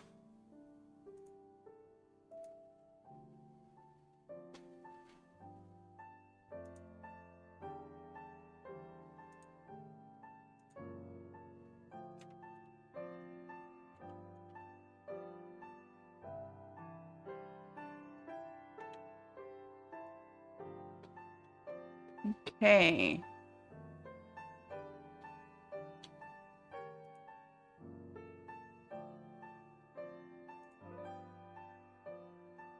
Let's see.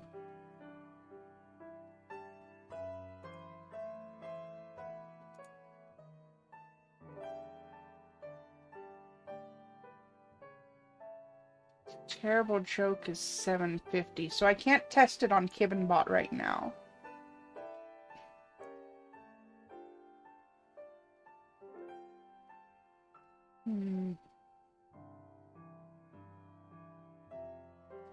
Let me see if anything else is working.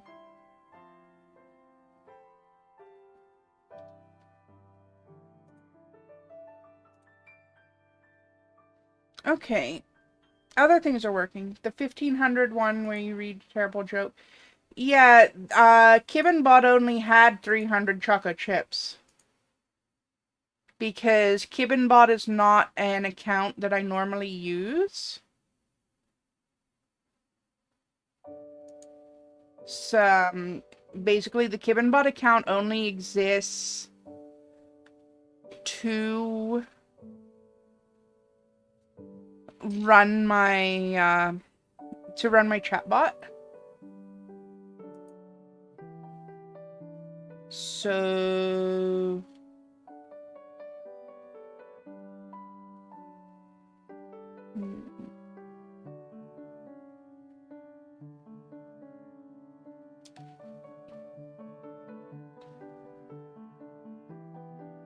let's see. Let me get into mod view for a second here. And see if...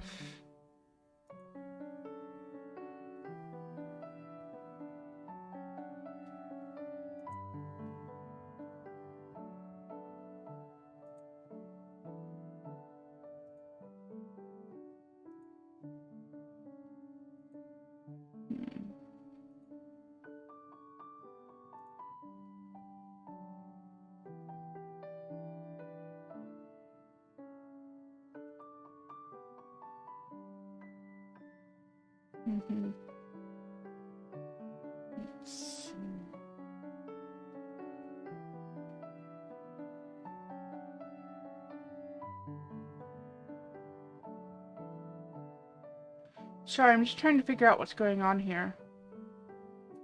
That's all.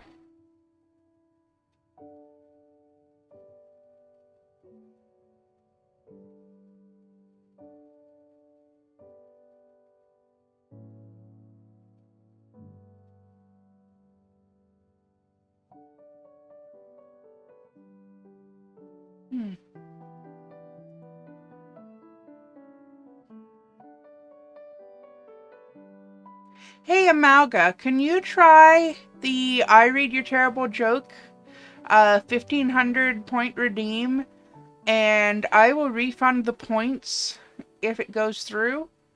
I just want to see if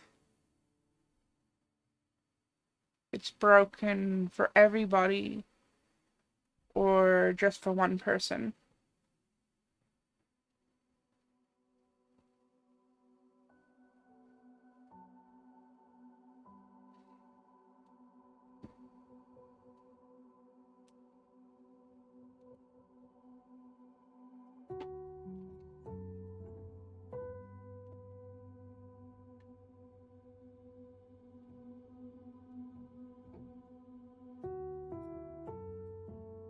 Figured out why my hands weren't working too.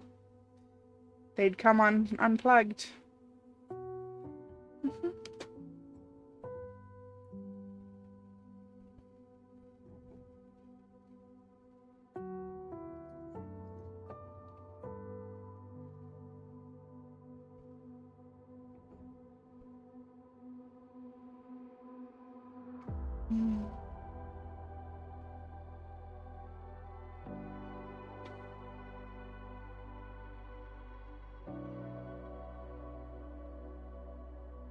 Anyway.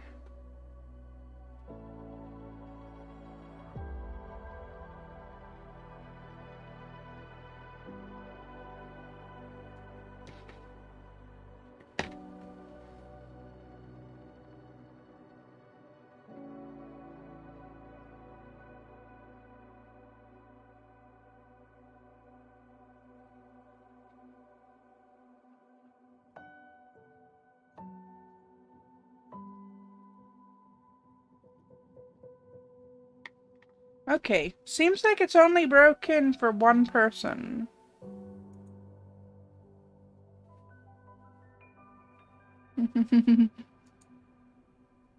Thank you for that.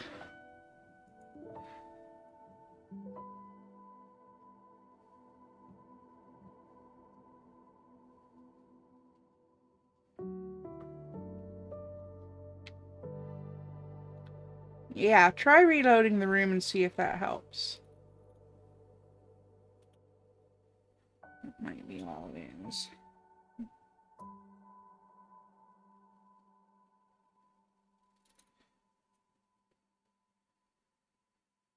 Yeah, that's about right. Okay, perfect.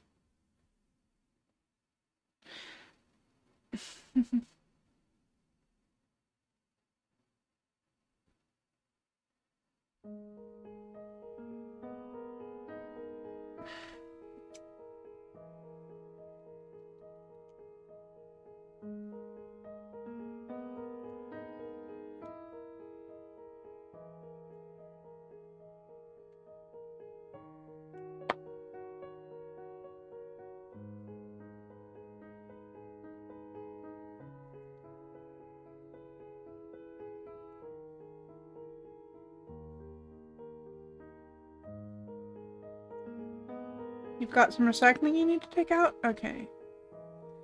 Is the redeem still broken?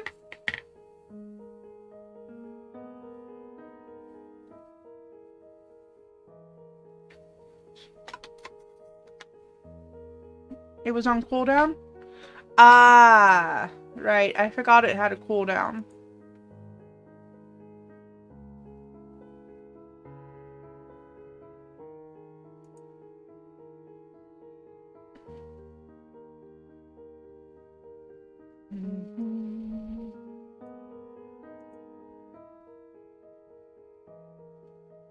Yeah, I just forgot that it had a cooldown, that's all.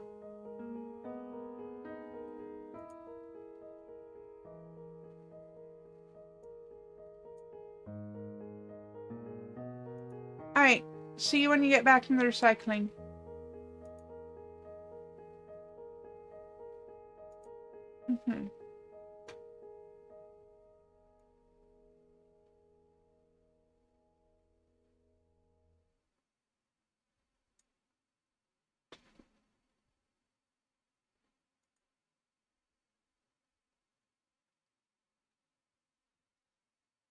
Okay, now.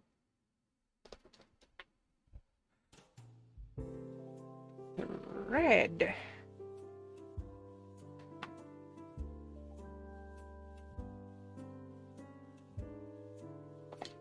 And sewing needle.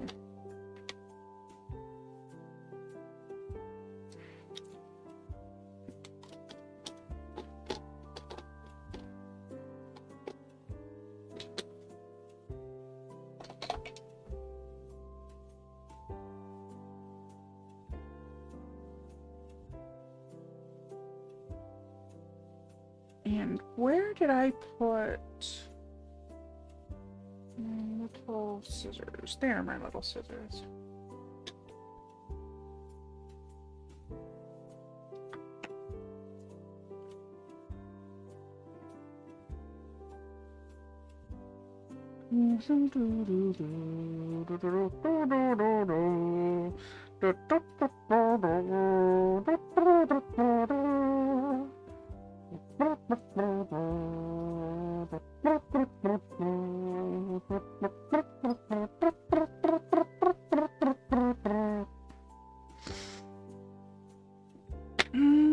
Don't ask. I don't know either.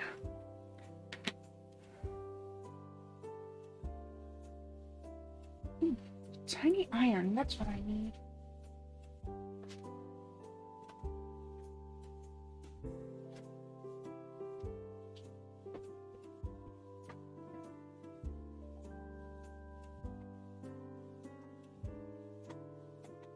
That's not my iron, that's one.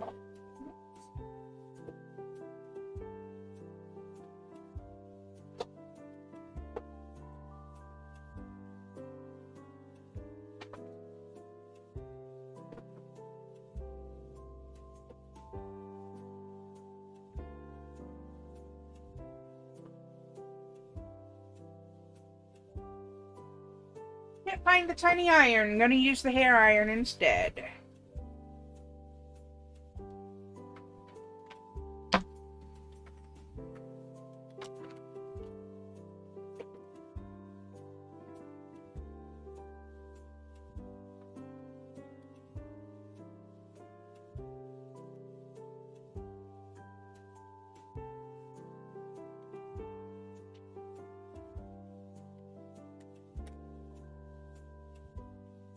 Which actually may work just as well.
I am going to sew the pinafore,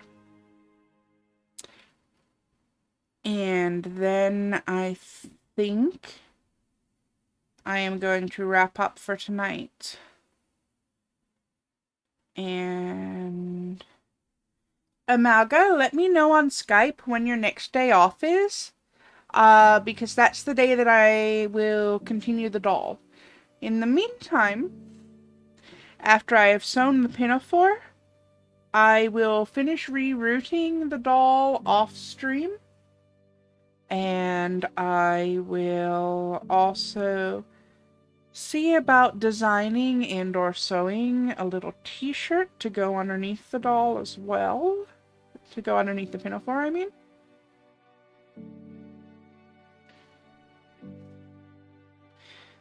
And maybe apply another coat of varnish to the stand.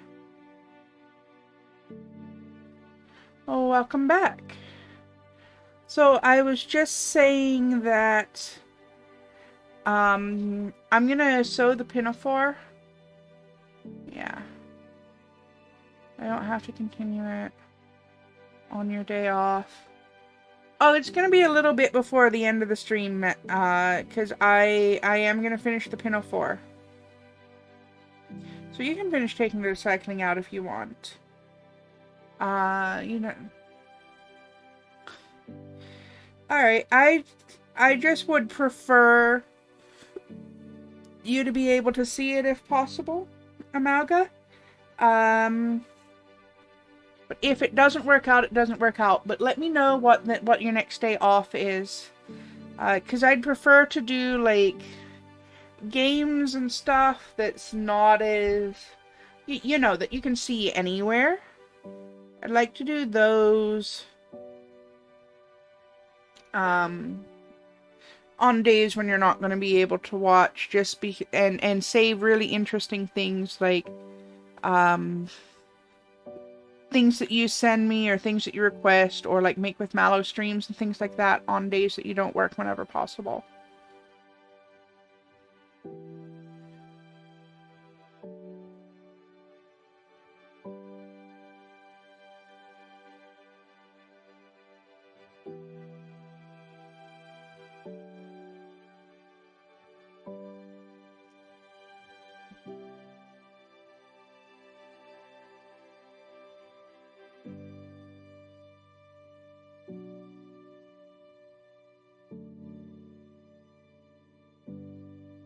And don't worry about the joke redeem, by the way.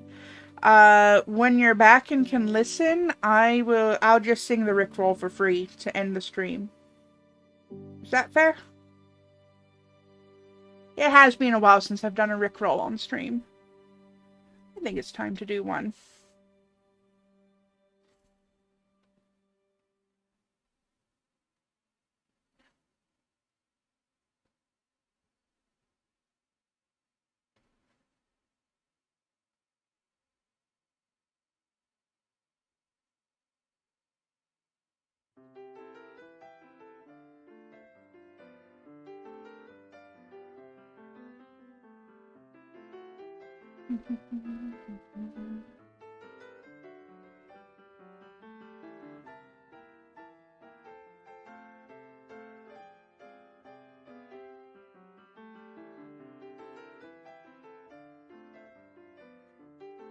All right.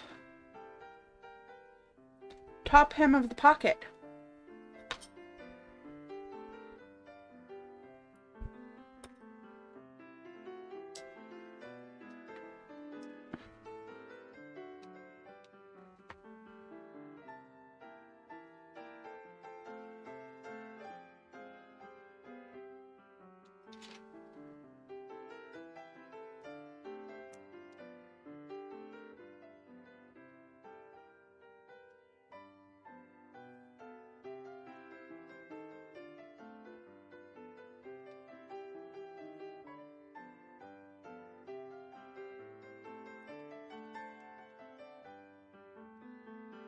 Oops. I am not going to sew down the sides and bottom of this pocket yet, because it's going to be top stitched down to the front of the pinafore.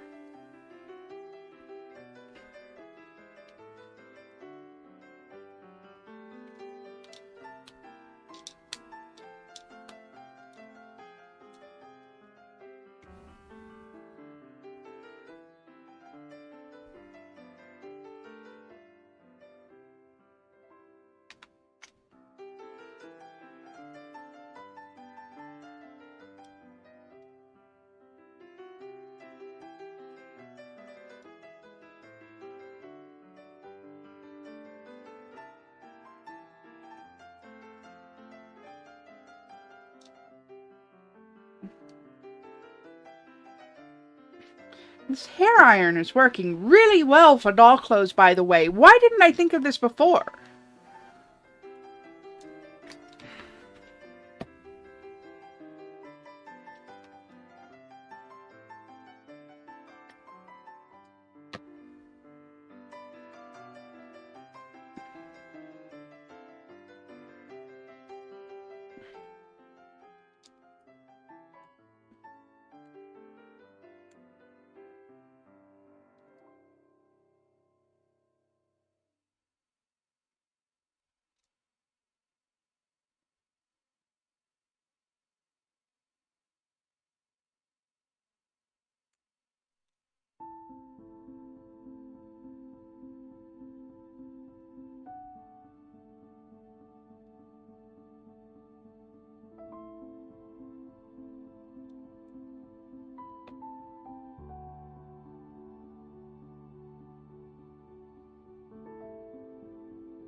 Carefully, carefully.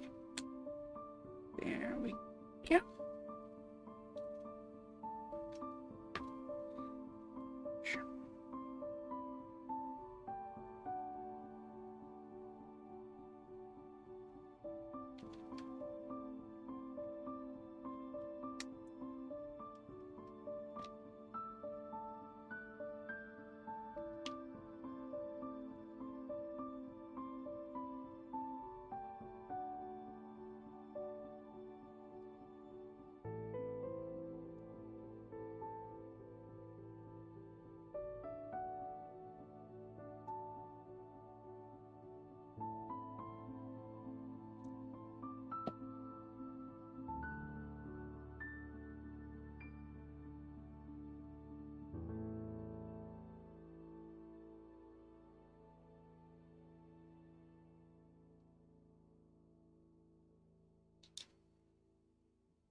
Hair iron. Doll clothes.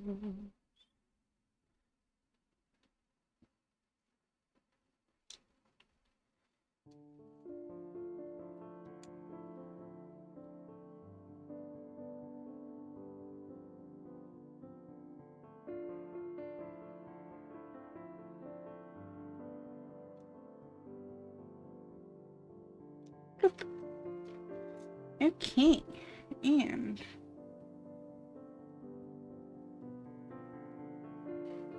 that's cute.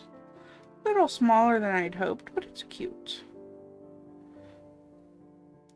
How's the pinafore going? I've almost got all 3 pockets done, but I'm thinking these pockets are actually really small, so I may actually cut new ones later for that.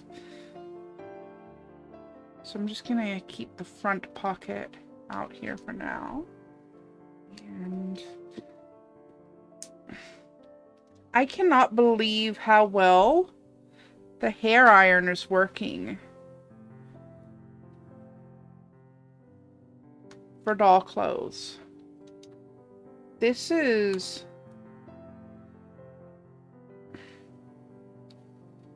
This is amazing.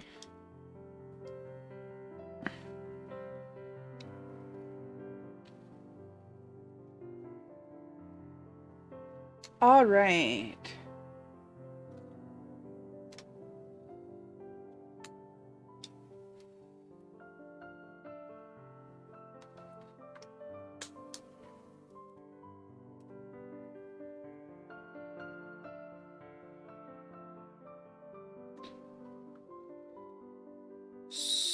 So, at this point, 5 hours in, actually, I'm not going to finish the pinafore. I'm going to do the sewing off stream. I'm going to do the rerouting off stream. I'm starting to get tired. It's time to wrap up. I'm noticing my hand shaking, which is never a good thing when I'm handling sharp objects. You know, stuff like that. So I'm just going to...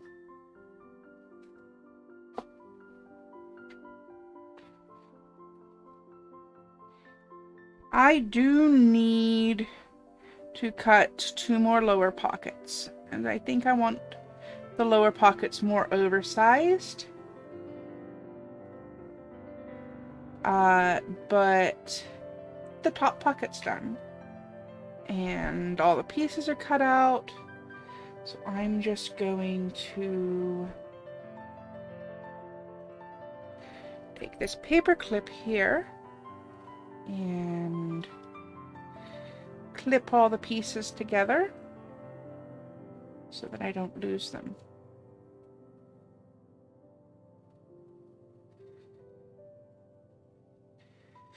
Those can go there. Those can go there.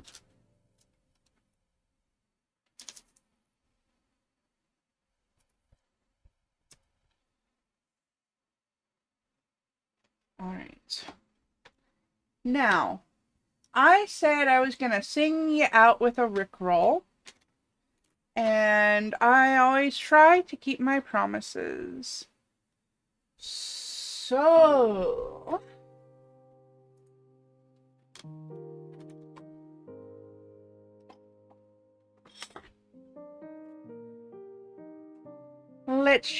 I'm just going to quickly find out who we want to raid first. And at least you got to see the end of the stream. You did. I waited for you. Honestly, I waited for you. I waited for you. I very suddenly started getting tired. Now, who is on right now?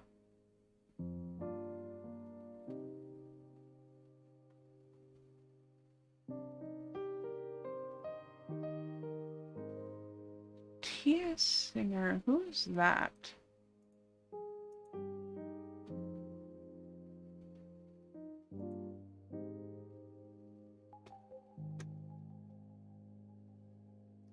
Their avatar looks familiar.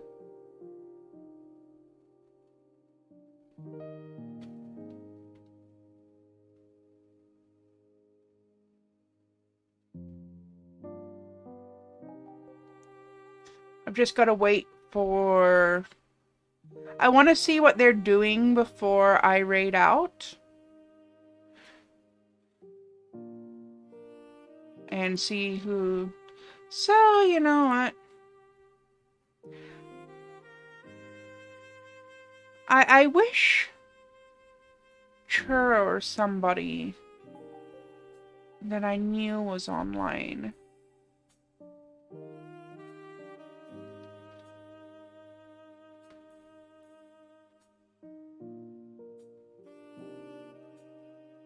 I don't know what they're playing, but it looks interesting. So here's the raid message. And I will set up the raid after I sing you out, because I promised. So... When a stranger's to love, you know the rules, and so do I. Full commitment's what I'm thinking of. You wouldn't get this from any other cat. I just wanna tell you how I'm feeling. I'm gonna make you understand. Need you to stay healthy, stay happy. Most importantly, stay weird. I will see you tomorrow. I hope I will see you tomorrow. If I'm too tired after 2 doll making streams in a row, that will change, but I intend to see you tomorrow. Either way, I will see you soon. Good night.